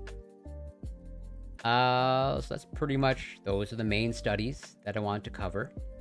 This one, I think this one is super cool, and I think super useful for anyone attempting to be a scientific communicator, and I am attempting, maybe unsuccessfully, I am attempting to be a scientific communicator, and that's why I enjoy reading research like this, because, they are giving ways to alter your strategy of, like, how do you actually get through to people, and they're also showing, or exposing some of the challenges trying to get through to people, when attempting to be a scientific communicator. And I also like this, because it's just a simple intervention, that I think shows pretty substantial benefits. That is an excellent question. Does Mars even do any R&D? Probably not. Actually, I'm probably just gonna get space stuff. I'm gonna say Mars Research and Development.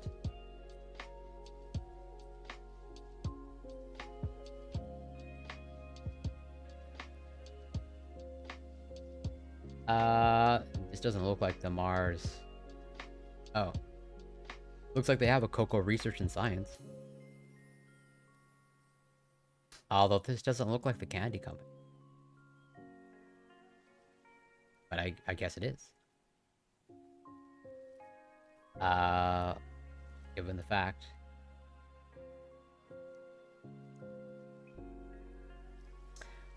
Well, you have the Mars Center for Cocoa Science. You're probably not going to give any budget information. But it looks like they actually invest a decent amount.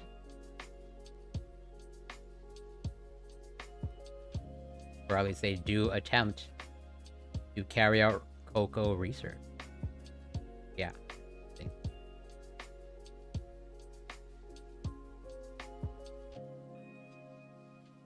Yeah, that's the question.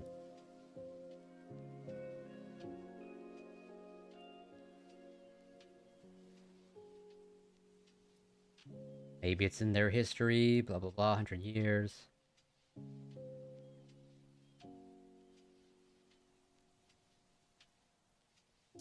Yeah, I don't think they're gonna give much insight. I mean, for all I know, this is just like a PR website. And you know, it's like minimal investment. But just to be able to make the claim that they do cocoa research and like refer to this. I'm pretty sure.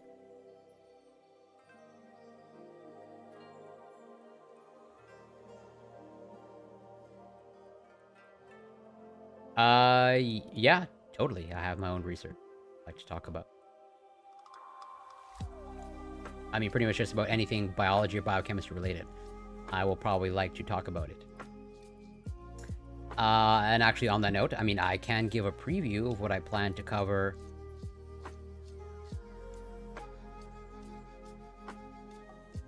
I am going to cover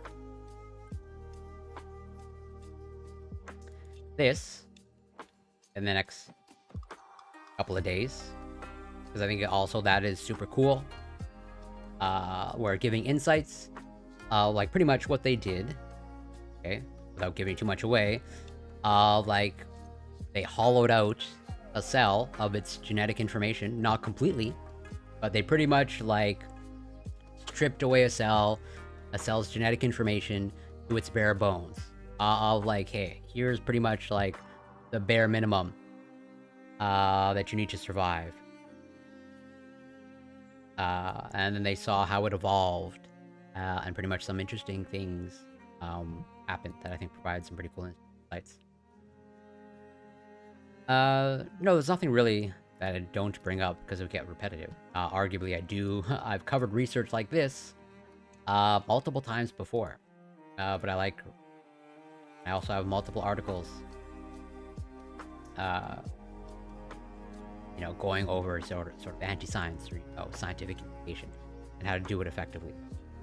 And like, yeah, like I said, I'm gonna cover this either tomorrow, probably like the day after, of pretty much an implant of a brain-computer interface of like speech to text.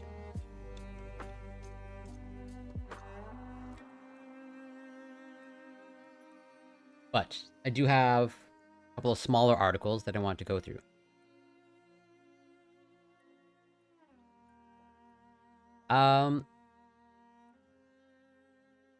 So I'll pretty much talk about anything that I feel like I can comfortably talk about, even my own research.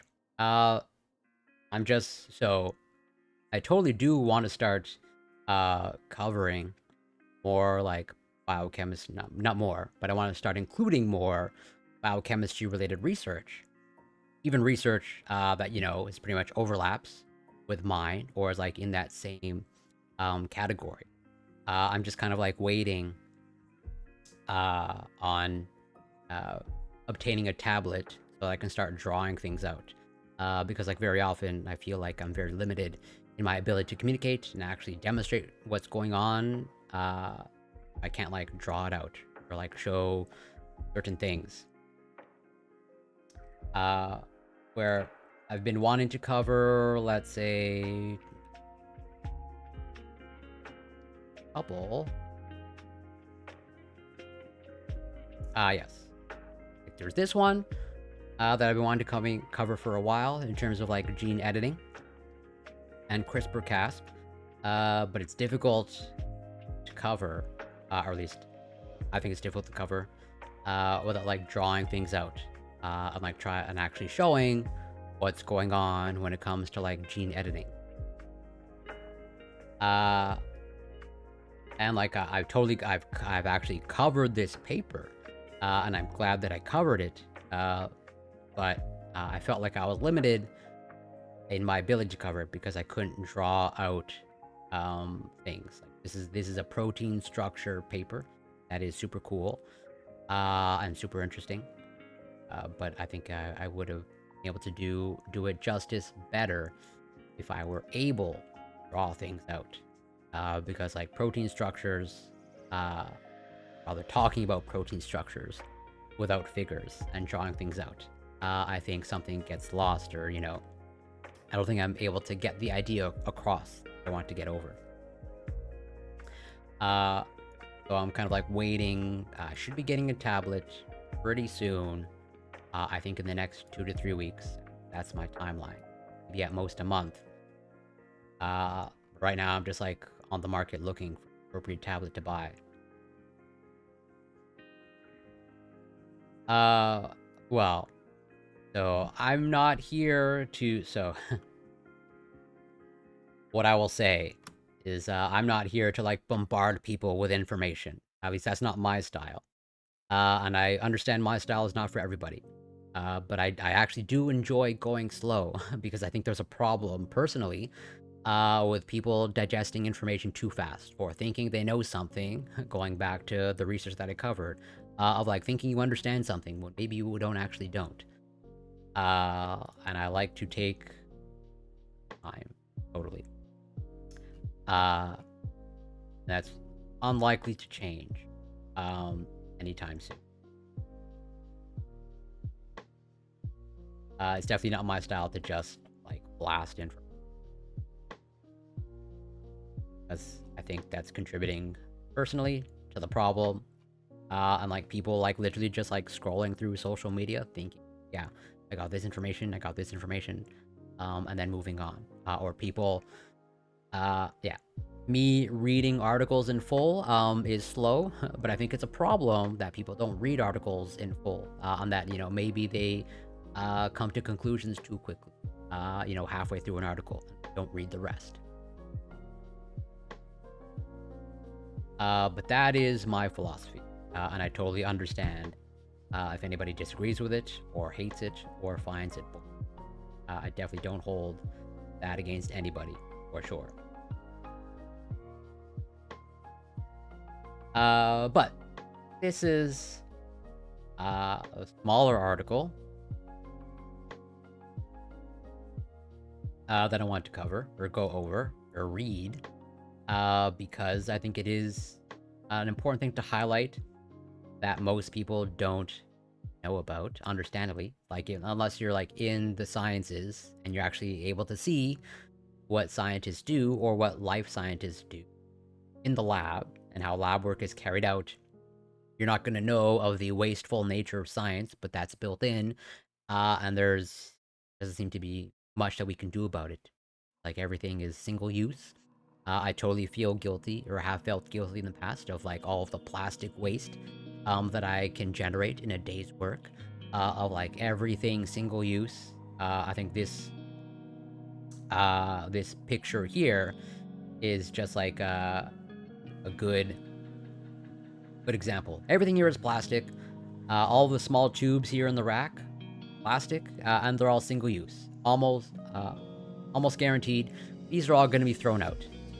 Pretty much every plastic thing here, except for, you know, these micropipetters, are all going to be thrown out. And probably not recycled, or most of it not recycled. Well, yeah, I would agree with you. People don't read science articles as a rule. And I think that's a problem. Well, sort of a problem. Bill Synthetic, welcome. Great to see you. Shout out to you.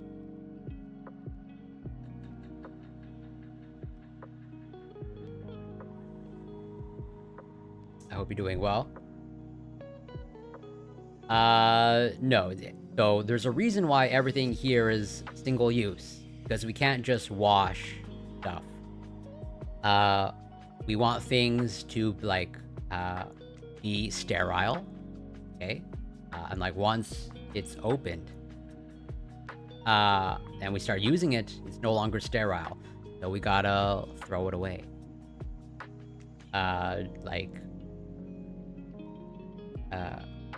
It would be, yeah, like, it would be a huge contamination issue if we relied on washing things. Well, so for sure we can do a better job. But I don't know how much better we can do, personally. Implementing a series of sustainable practices in health research could help the field to reduce its hefty carbon footprint. According to a report commissioned by Health Research Funder Wellcome. The climate crisis is an ever-growing threat to human health, yet health research itself contributes to the crisis through its energy consumption and waste production.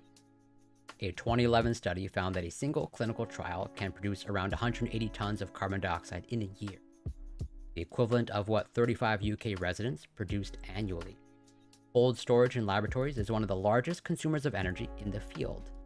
Many life sciences studies require materials to be kept in refrigerators and freezers for long time periods. Plastic waste is also an issue. Lab research produced an estimated 5.5 million tons globally in 2015, accounting for nearly 2% of total plastic waste. We kind of let a lot slide in health research and practice because we're trying to help people's health, says Talia Kaplan, a researcher manager at Wellcome in London.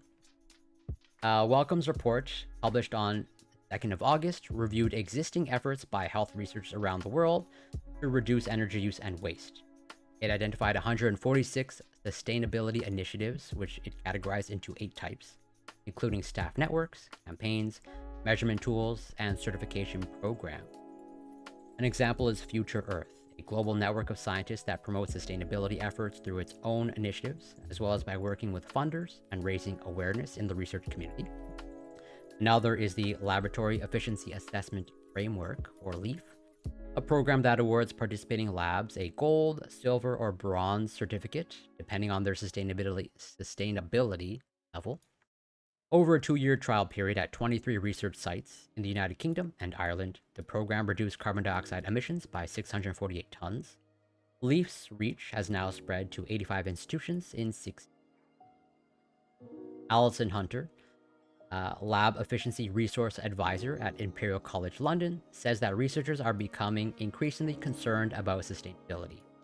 Wellcome's report found that most sustainability initiatives are driven by individual scientists who are passionate about the issue.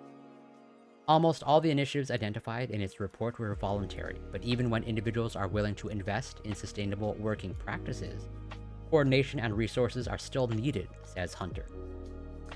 For instance, she points out that in Europe, there is no standardized system to identify which lab freezers are the most energy efficient, so it's hard for scientists to know how much electricity they might be using and how to reduce it, without putting in this time to measure their exact energy usage. Working out how much energy every piece of lab equipment uses is going to take time, she says. The report calls for institutions such as universities, research publishers, and funders to better support sustainability initiatives. Funders in the United Kingdom are compiling a national concordant with the goal of implementing effective, long-term sustainable practices in the research industry. Kaplan says that the report will inform Wellcome's own environmental sustainability policy for its grant holders, which is expected to be published by the end of the year. It's a complicated challenge and it's not easy, says Kaplan. She hopes that the Wellcome report will be a starting point from which a larger evidence base of tools and practices can be established to help transition towards greener research. And yeah, that's something that I definitely struggle with. I've done research in the past and I have seen the amount of plastic, single-use plastic that I've thrown away. And maybe something that can help in the future on the topic of, find it. Yes. On the topic of plastic recycling. You know, there are multiple areas of research that are trying to tackle the issue of recycling plastic. One of them is, degrading it using essentially biological machinery or actual biological organisms, or identifying organisms already in nature that degrade plastic, and then seeing how they degrade plastic, and trying to, hijack that machinery. Owen Cernu, welcome. Great to see you. We are talking about a number of things. We went over this paper here earlier about how, people, there are individuals that, let's say, are overconfident in their knowledge, and that, they think they know something, and they have this high levels of subjective knowledge, and that they feel like they know something, but then when you go and test them, and you try to assess their objective knowledge, they don't do very well. The age-old Dunning-Kruger effect, so to speak. And this seems to be, particularly salient on individuals, as they say here, with anti-consensus views of, the anti-vax movement. They talk about climate change. They talk about homeopathic medicine, etc., etc., where those who are pretty much not in alignment with the scientific consensus, or have these anti-consensus views, they appear to be overall the ones, on average, always exceptions, but on average, that they have high levels of subjective knowledge, but low levels of objective knowledge.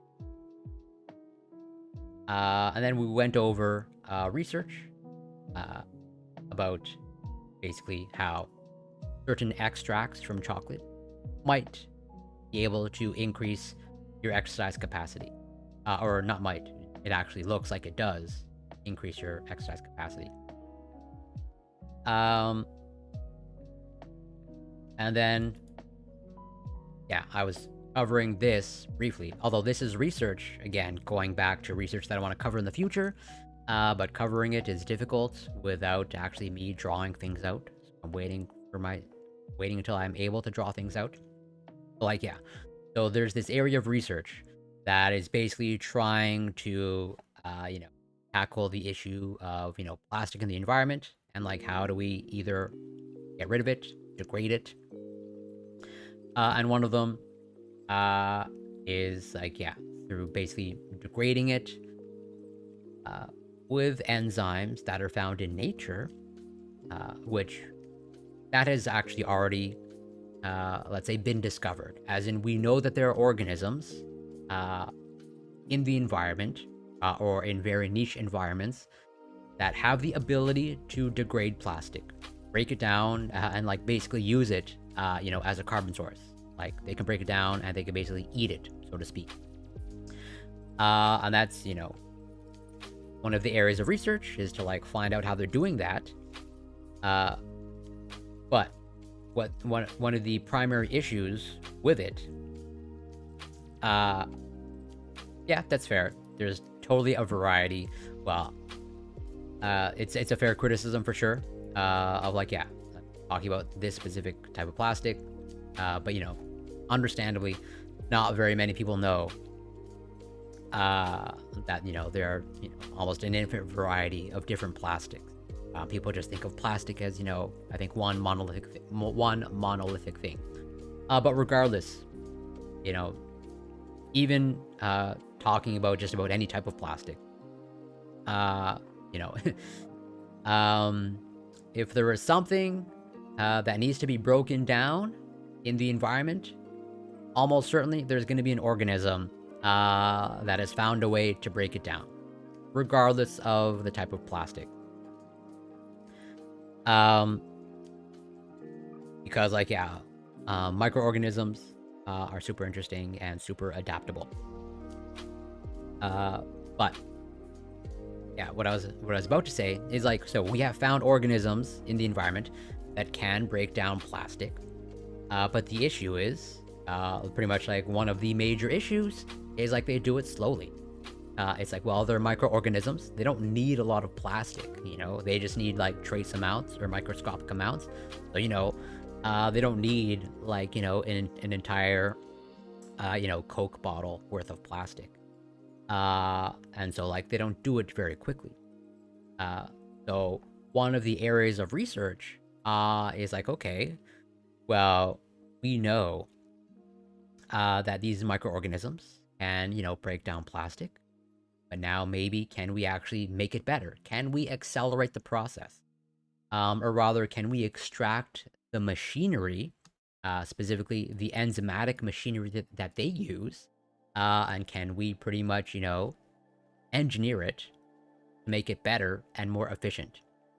And that's essentially what this research is about. Of well, we have identified the machinery that certain microorganisms use to break down plastic. And now we're actually going to, as they say here, use machine learning or machine learning aided engineering to make the machinery better, to make it more efficient in its ability to break down this specific type of plastic.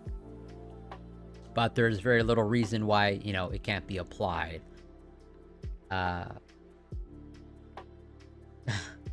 Well, it's in the title. Machine, don't blame me. I'm just reading what's in the title. So, sorry. And I agree with you, Cernu. The widespread use of plastic almost certainly was a mistake. And I think we're finding out more and more how much of a mistake it was. There's quite a bit of emerging research about plastics.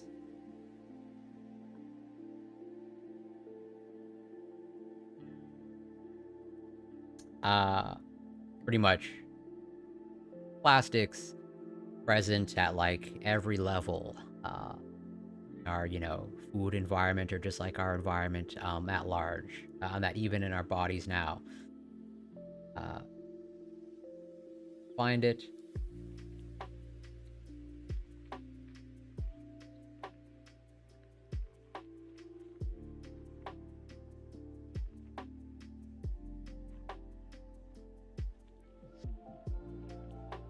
Probably.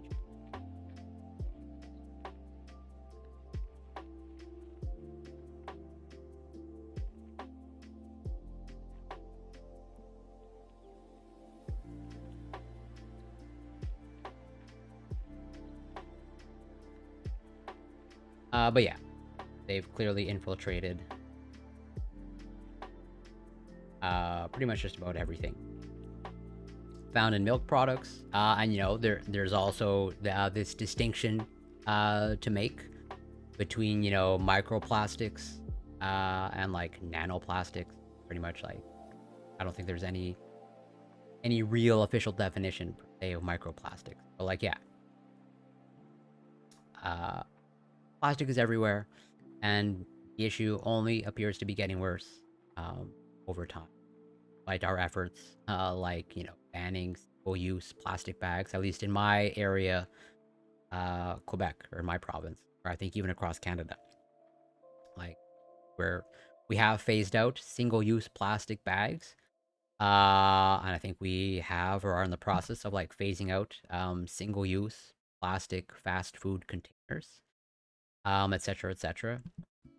Uh, that's a step in the right direction, but I don't think it's making much of a dent so far, at least from the data that I have seen. Could be wrong, but I don't think it's making much of a dent in what's occurring, fortunately. And I think the last article that I want to go over is pretty much just like a news story of like, it looks like India lands on the moon's south pole. Successful landing gives India access to new space frontiers. India has become the first nation to reach the south pole of the moon after its Chandrayaan-3 probe successfully landed as planned. Yeah, I remember. I think it like crashed, landed into the moon, or I think it like they lost communication and they suspect it crash landed on the moon. I can't remember. I just like briefly glanced over the article. But like, yeah, looks like India has charted new waters. The landing comes just days after Russia's Luna 25, destined for the same region, crashed on the lunar surface. India's Prime Minister Narendra Modi congratulated scientists at the Indian Space Research Organization via a video conference and said the historic mission will help all countries, including those in the global south, to aspire for the moon. The rover Pragyan will shortly roll out of the lander Vikram, ISRO sources said. I'm sure I'm butchering. Chandrayaan-3 will perform a raft of experiments, including a spectrometer analysis of the mineral and chemical composition of the moon's surface. Returning valuable data on the properties of lunar soil and rocks, it hopes to confirm the presence of water ice region, which could supply oxygen, fuel, and drinking water for future space exploration. Milswamy Anadurai, director of Chandrayaan-1, India's first moon mission, told Nature India that the soft landing of Chandrayaan-3 mission will open many opportunities. This will consolidate India's position in the future international lunar missions, including that of Artemis. Second,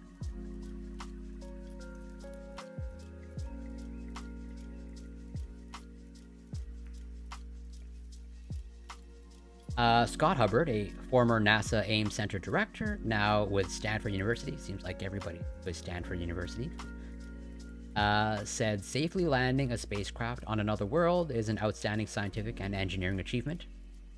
With the successful landing of Chandrayaan-3, India has joined a very exclusive club. Yeah. I think we've already polluted the moon. I'm pretty sure we have left or like pretty much like all countries that have made it to, well, Russia, crash landed something onto the moon. I don't think they're going to be retrieving that. I could be wrong. I don't want to, spread false information. But yeah, I don't think, there's going to be a salvage crew salvaging the crashed Russian whatever spacecraft or whatever is it they sent on the lunar surface.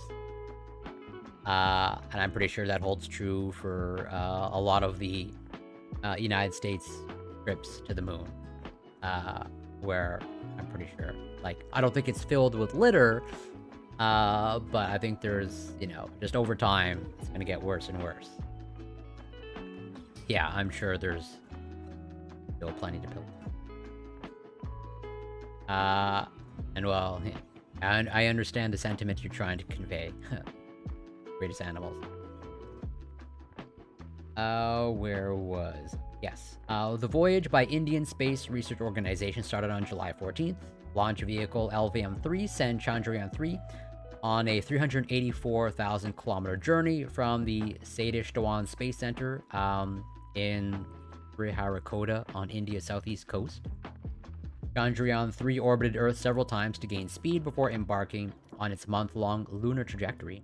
3 successive orbit reduction maneuvers on August 6th, 9th, and 14th moved the spacecraft closer to the moon. the final maneuver on August 16th placed Chandrayaan-3 into an orbit of 153 kilometers by 163 kilometers, inching it closer to its final.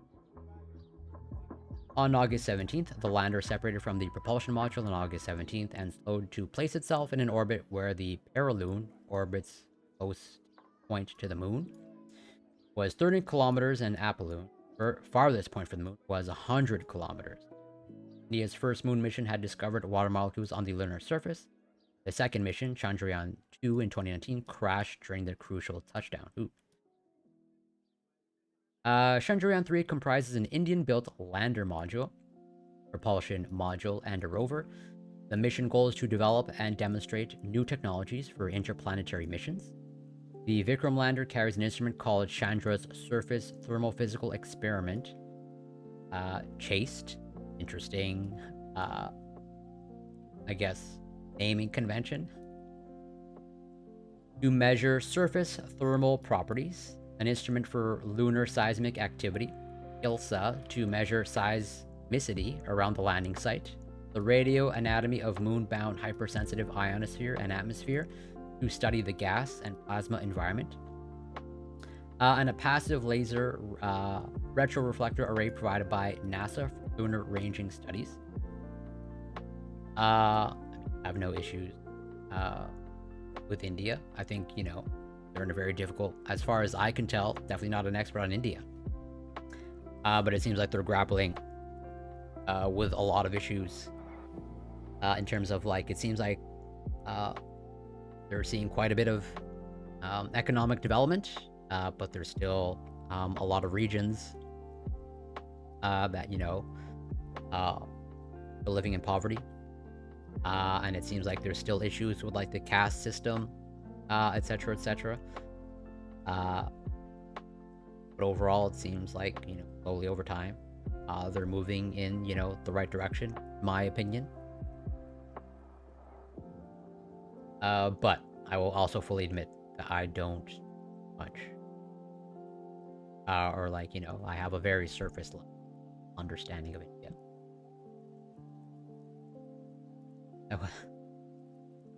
Well, given the fact that, what is their population now? Like 1.2 billion or something?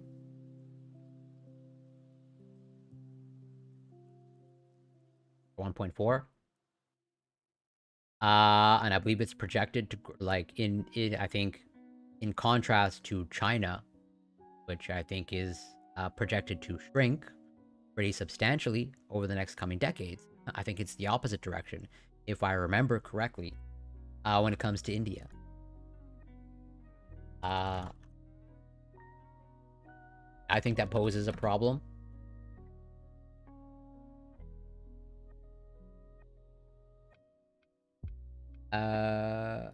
Probably specify 8.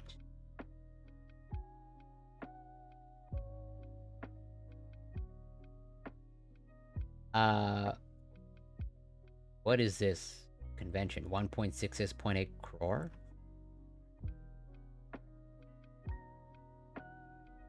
This does not seem like the best.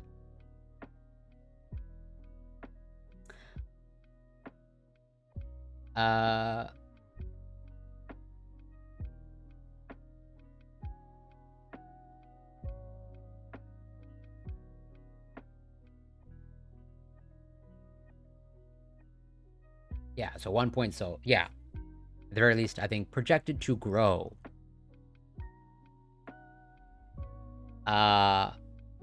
Yeah, potentially over, like, I don't want to make any sweeping proclamations, but I do see it as a problem.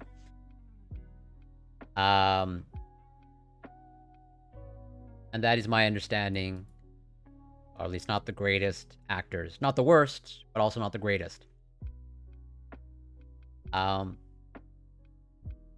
so, what do you do, given the fact that, this country in the coming decades is, is currently, trying to undergo, massive economic development, and understandably wants to, continue that trajectory. And then at the same time, they're projected to grow by, like, a few 100 million in the next decades. I personally see that as a problem, but you know, there might be some technological revolutions that take place that, you know, address the potential problem. So it's tricky.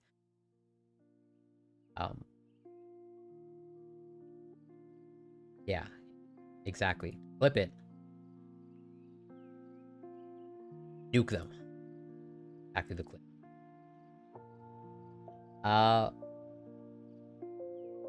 The rover Pragyan, Sanskrit for wisdom, is to carry out a chemical analysis of the lunar surface in situ as it moves about in the highlands near the pole. The 6-wheeled rover will conduct experiments here for 1 lunar day, equivalent to 14 Earth days. The rover has 2 instruments to study the local surface elemental composition: alpha particle X-ray spectrometer and a laser-induced breakdown spectroscope. I'm curious, any sort of schematic of what this looks like? Or like how big it is?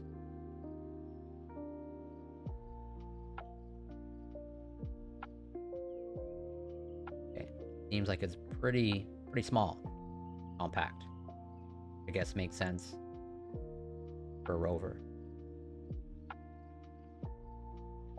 Amitabh Ghosh, a contributor to NASA's rover mission to Mars and a part of the Mars Pathfinder mission team, told Nature India that while the feat will be remembered as a golden day in the history of Indian space exploration, scientists were keenly looking forward to the science investigation that the rover will embark on in the coming days, and also the new knowledge about the South Pole. I did not, but if you wanted to link it, you're more than welcome to. After Chandrayaan-2's failure, the focus was on the crucial landing, which entailed extensive simulations. The lander was equipped with stronger landing legs, more propellant, and improved sensors. Software was changed, and the landing area was... yeah, I would imagine it would not be filled with air, or any gas whatsoever. But I could be wrong about that. But I would suspect, if I were a betting person, but I wouldn't bet that much money.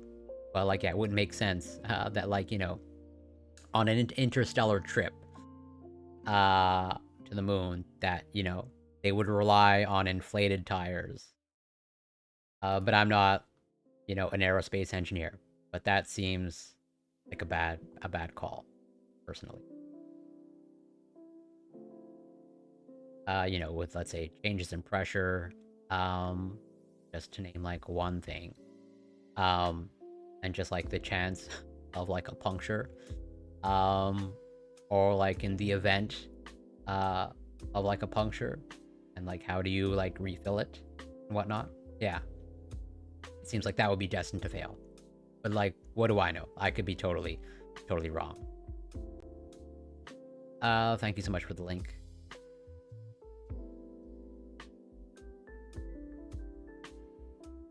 This medal is about as close. I'm probably gonna save this for tomorrow then. I don't want to go through a 25-minute video now. The main challenge was to oh yeah, but there have been several challenges in building the 2 instruments that are being carried by Pragyan. The main challenge was to indigenously design the electronics such that the excellent energy resolution provided by the state-of-the-art silicon drift detector, the X-ray detector used in APXS, is not degraded. Principal investigator Santosh Vatawali, an astrophysicist at the Physical Research Laboratory, Ahmedabad, told Nature India, uses blah blah blah. Obtaining these sources and handling them throughout the development cycle and various phases of testing was a major challenge. Yeah, okay, cool.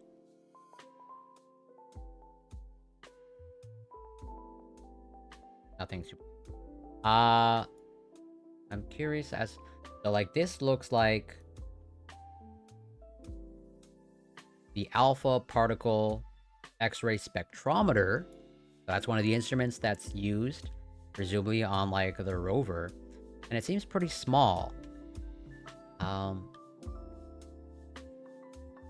Which is super impressive.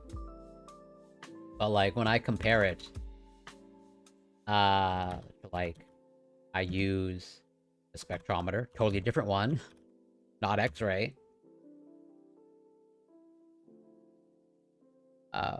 But like it looks way more unwieldy.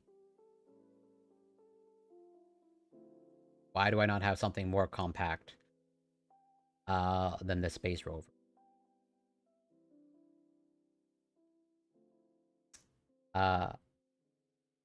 No, this is definitely not.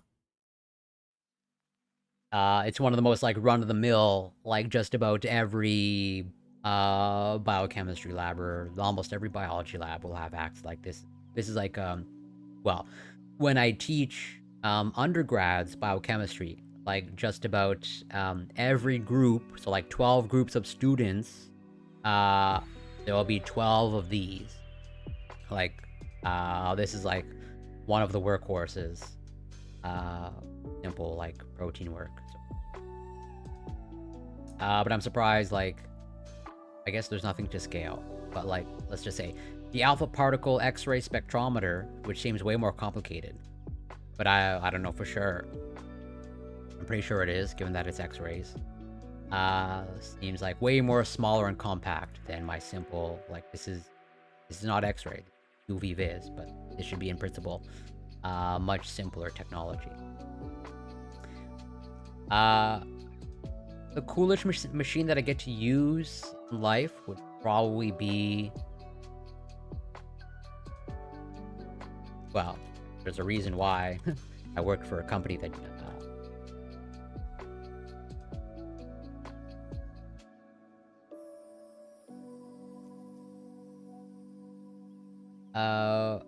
although I've never used, so these are like the Rolls Royce of this technology, so to speak. I've not used this. But I've used technology called surface plasmon resonance, but the company is technically on YouTube. I'm technically in a video. But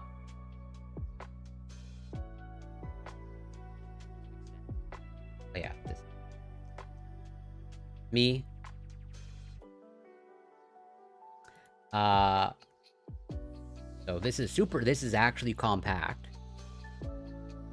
This is like the size, well, smaller than a laptop. So it doesn't look like much, but that's built into the design. Supposed to be, that's sort of like our sales pitch. Like, hey, we're smaller, compact. These are super expensive. These are like in the hundreds of thousands of or like 50,000 to like hundreds of thousands depending on the model, or like 200,000. There's a reason why you're probably not going to get any pricing information on these. They're gonna almost certainly, you're going to be directed to a quote.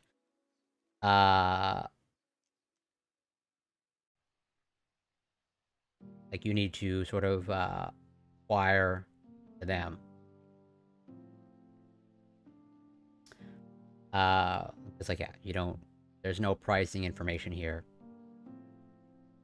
You're not going to find it.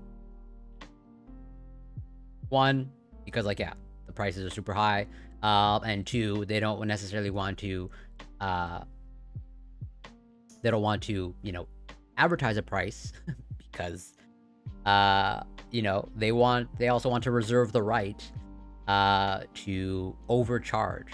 Like, you know, if you request a quote and, you know, they ask you, hey, you know, what company or institution are you affiliated with? And if they know that you've got a lot of money, they're probably going to quote you a larger amount. That's just how it works. An excellent... It definitely generates pictures. It's a good question on what it actually does. And this is another reason why I want to invest in a tablet. Because it would make my life a lot easier to explain what it does. How can I...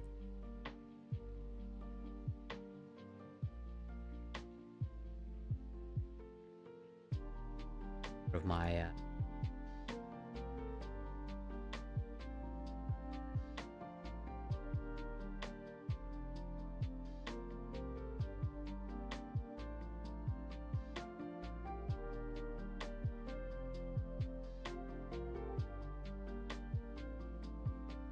Well, I actually don't need all this stuff.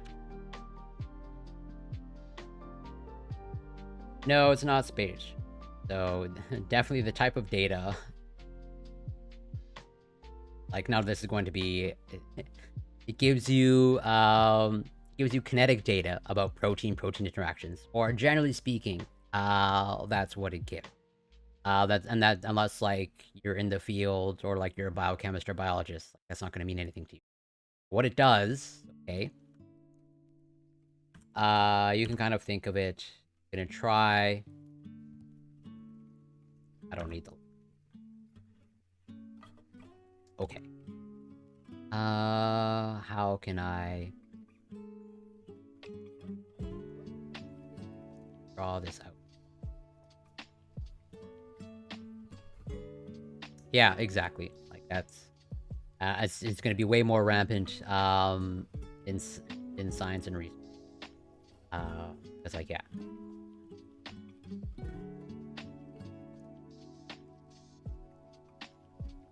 I just draw something? Okay, whatever. Doesn't matter. Okay. So what the instrument does, even from like this, you know, Rolls-Royce instrument that's like $100,000. So it's not reaction. No, it is binding affinity. You are correct. It is binding. You will get KD data from this, or specifically you'll get K off and K on, and you'll get an equilibrium dissociation constant, KD. So it is binding affinity, strictly speaking.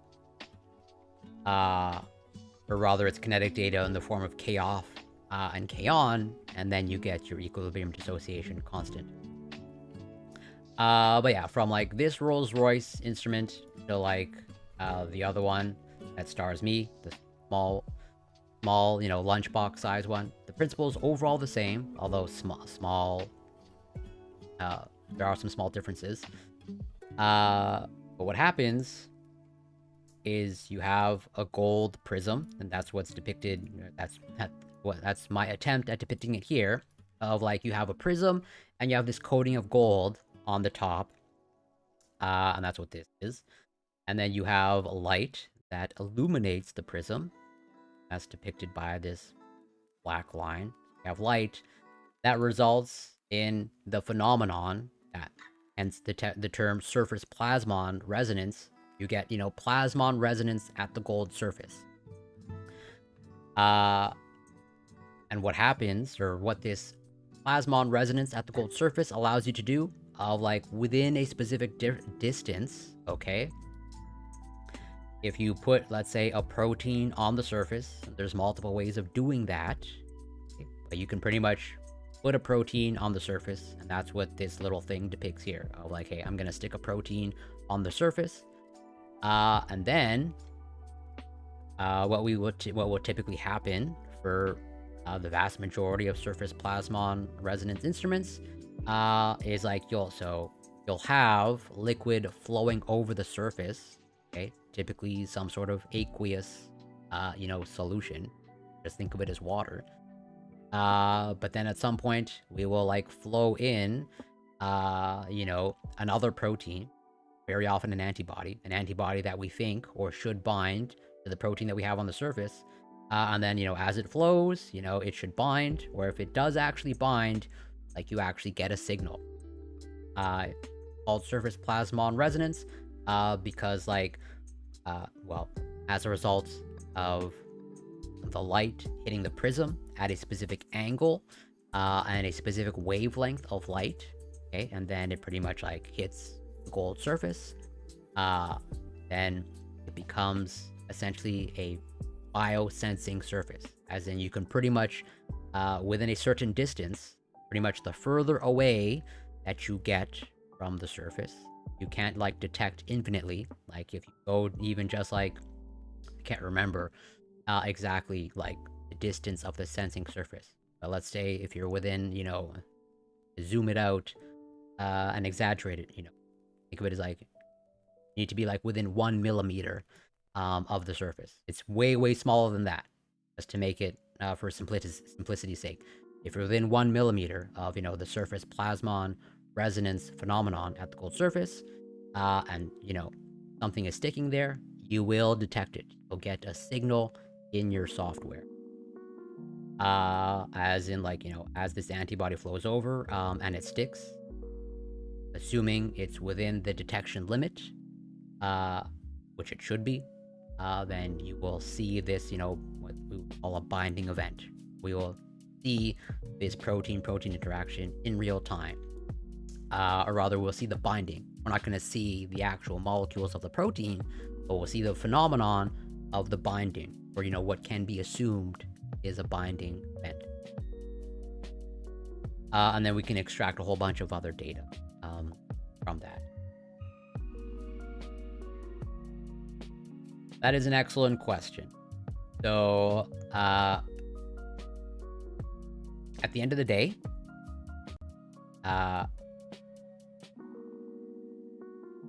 probably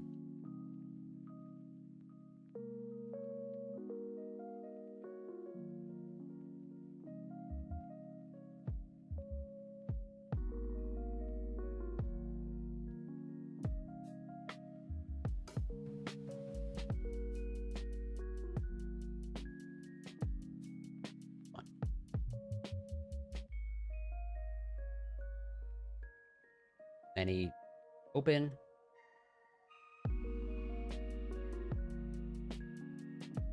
Okay, actually, this is a pretty good paper. So I'm gonna attempt to answer your question, and also show the applications of the technology. This is one of them. But why do we even care about things interacting? Why do we care about the strength of the interaction, or to be more technical, the affinity of the interaction? Well, you have research like this, where this is in the context of pharmaceutical development, maybe arguably pharmaceutical engineering and development. And what they're actually doing here in this studies, adalimumab. Okay, that's an antibody, and that's actually a very famous antibody, an actual pharmaceutical drug, also known as Humira. Adalimumab, sold under the brand name Humira, one of the best-selling drugs of all time. Pretty much, I think, for the past decades, it's been in the top-selling medications, if not the top-selling medications, in the world. And it just generates billions and billions of dollars in revenue. And what adalimumab does, or what Humira does, is it binds to, something in the body. It binds to, basically, you could think of it as it binds to another protein in the body. With the intention of, this tends to be overexpressed in certain conditions. So if we bind and neutralize some of it, levels down. As sort of a broad overview of what it's doing. So it's a protein-protein interaction, as pretty much like most antibody interactions are. Not all, but most. But, adalimumab or Humira is, pretty old, or over a decade old at this point. I think around 2005, 2006, I guess, when it came onto market. So going on a decade. But regardless, in the pipeline or currently in development, if not maybe already in the market, there's this concept of biosimilars. You can think of them as the generic versions. Absolutely, they have whole libraries of antibodies. Yeah, 1000%. But yeah, so since adalimumab or Humira, it it generated billions of dollars for this pharmaceutical company, well, then other companies want to get in on that. And so just as how you have generic medications for, things like Tylenol or paracetamol, or aspirin, or, a whole bunch of other prescription drugs, you have generics in the realm of antibodies and pharmaceutical antibodies. But we call them biosimilars, because generic doesn't really work in the sort of antibody world. And so other companies want to develop biosimilars. And so like what they did, at least in this study, is like they pretty much like compared it. Well, how does our biosimilar to Humira, and they give it a code, ABP 501, how does it compare to the actual Humira pharmaceutical?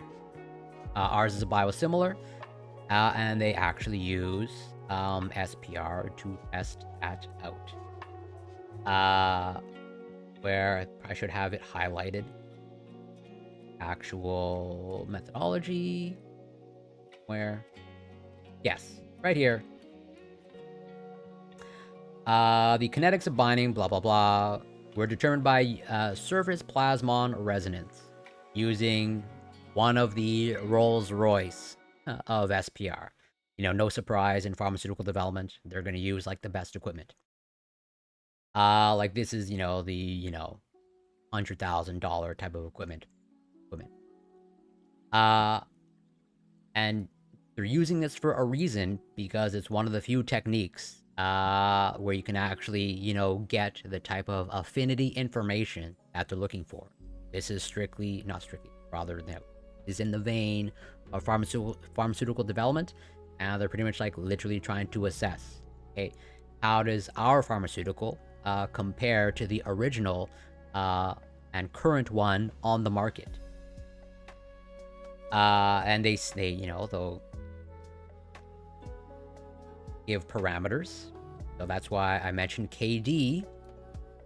But KD is just off rate over on rate. I don't expect anybody to understand what these are. Basically, you could think of KD as the strength of the binding. Of like, well, how if this antibody, such as Humira, or our biosimilar, if it binds to, you know, another thing, another protein in the body, what is the strength of that interaction?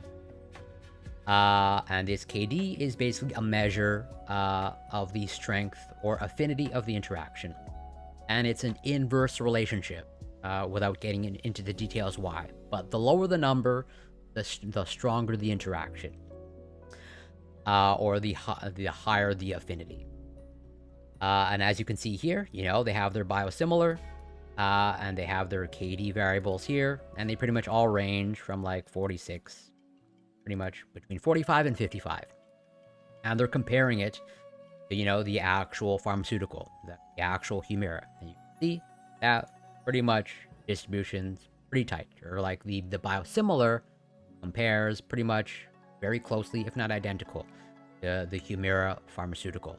And that's reassuring. It's pretty much a confirmation that their biosimilar behaves virtually identically to, you know, the Humira pharmaceutical. And so, like, they can compete with Humira if, in fact, they can get their biosimilar approved, which it's data like this that will, you know, make the case that they should be approved.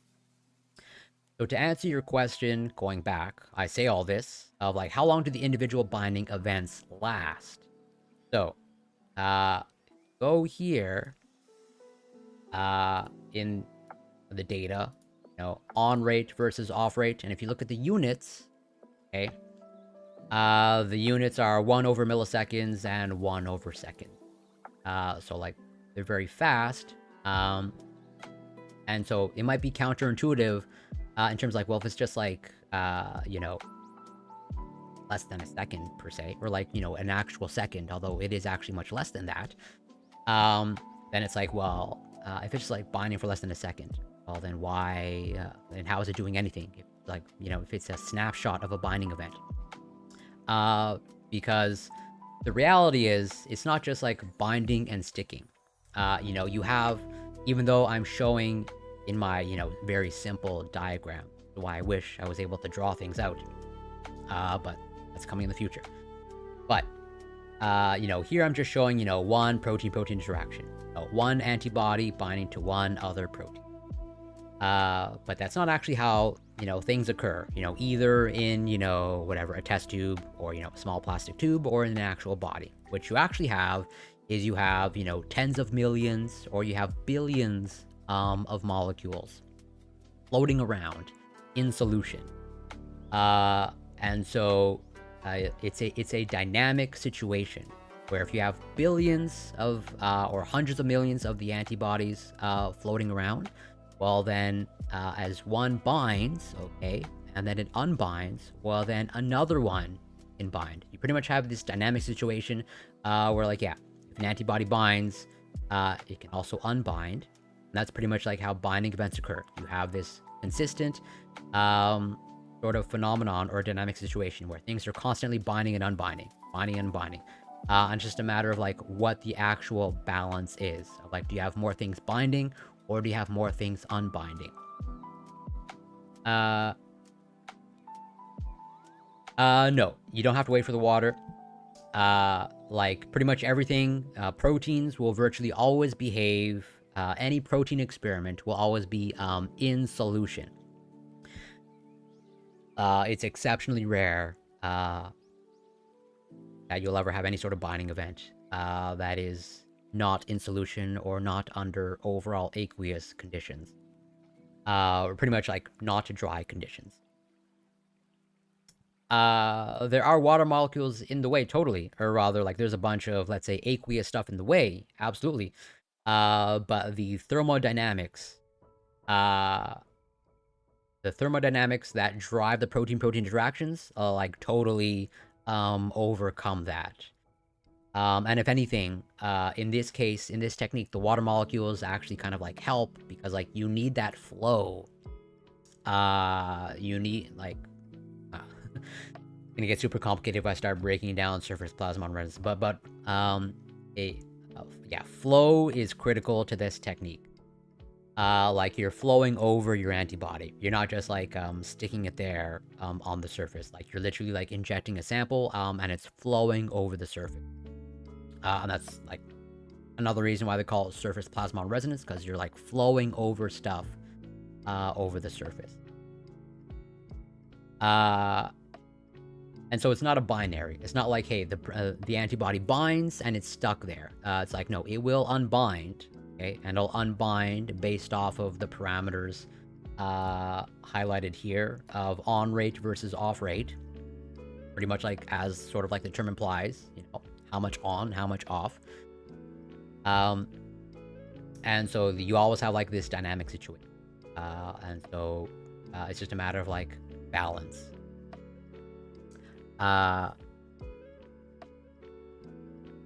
Yeah, all that to say, the binding events are super short.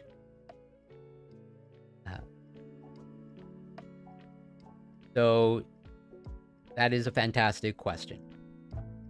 And that is one of the limitations of any technique that tries to assess protein-protein interactions. Can the binding affinity be different? Yeah, absolutely. This will all be so I'll suppose that you are asking fantastic questions, for sure. But they require a rabbit hole to go down of even things like salt concentration, pH, temperature, will all affect the affinity of the interaction. 100%. And that's why we do try to do it under consistent, controlled conditions. That is a fantastic question. But I can't give a good detailed answer without going down a huge rabbit hole. But it is a fantastic question. And that holds true for trying to, generally speaking, when trying to characterize protein-protein interactions. Of the salt concentration of the conditions, the pH, temperature, the viscosity of the solution. Very often we add certain things, various reasons to make them, we inadvertently make things more viscous, etc., etc. So yeah, these are all great questions. I wish I had the tools on me to answer. And again, all the more reason why I need a tablet. But hopefully that answers the basic question of how long do the individual binding events last? They're very short. And they can be very short because as soon as something binds and then it unbinds, well, then another molecule bind and then unbind. Because again, you have tens of millions, hundreds of millions, billions of the molecules floating around.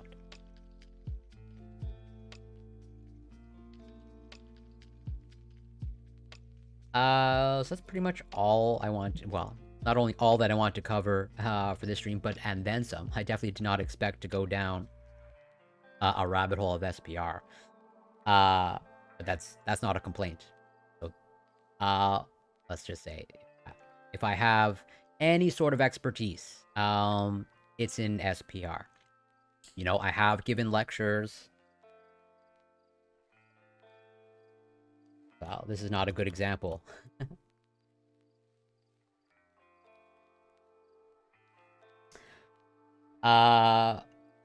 You know, I have given lectures on the technique, or I shouldn't say lectures. I've given webinar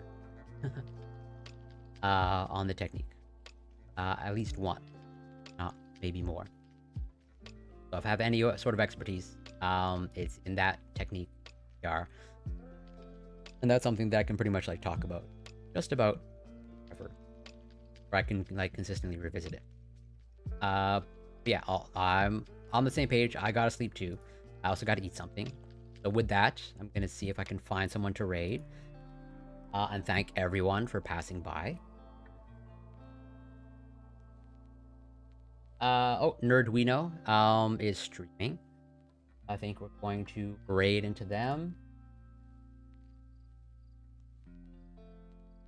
Yeah, it looks like they mostly just started. They're gonna set that up. Or like they're in the middle of their stream.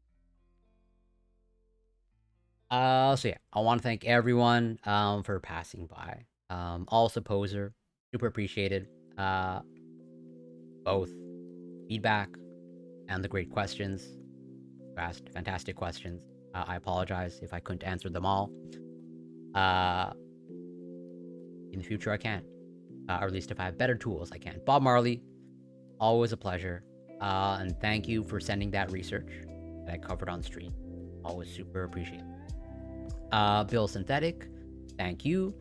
And Cernu, thank you so much for passing by. And anybody else that I forgot, Dame Karen, Vulgar Science, and Neuralicia, thank you so much for passing by. And the raid, shout out to them.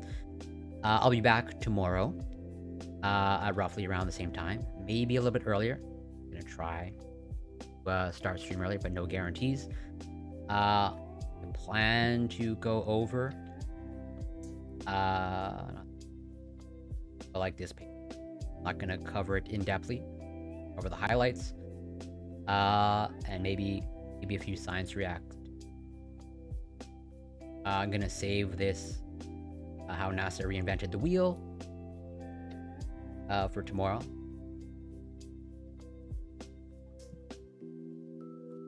So yeah, thank you everyone.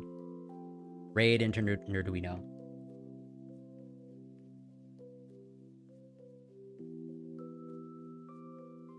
But yeah, super appreciated. Thank you to everyone. If I missed, thank you for the follow, Vulgar Science, and again, the raid. And thank you for the Prime resub, Bob Marley, your support. I'm super appreciative of. And again, thank you to anybody that forgot. Till next time, take care, be well, be kind. If you're not following Nerduino, you should be.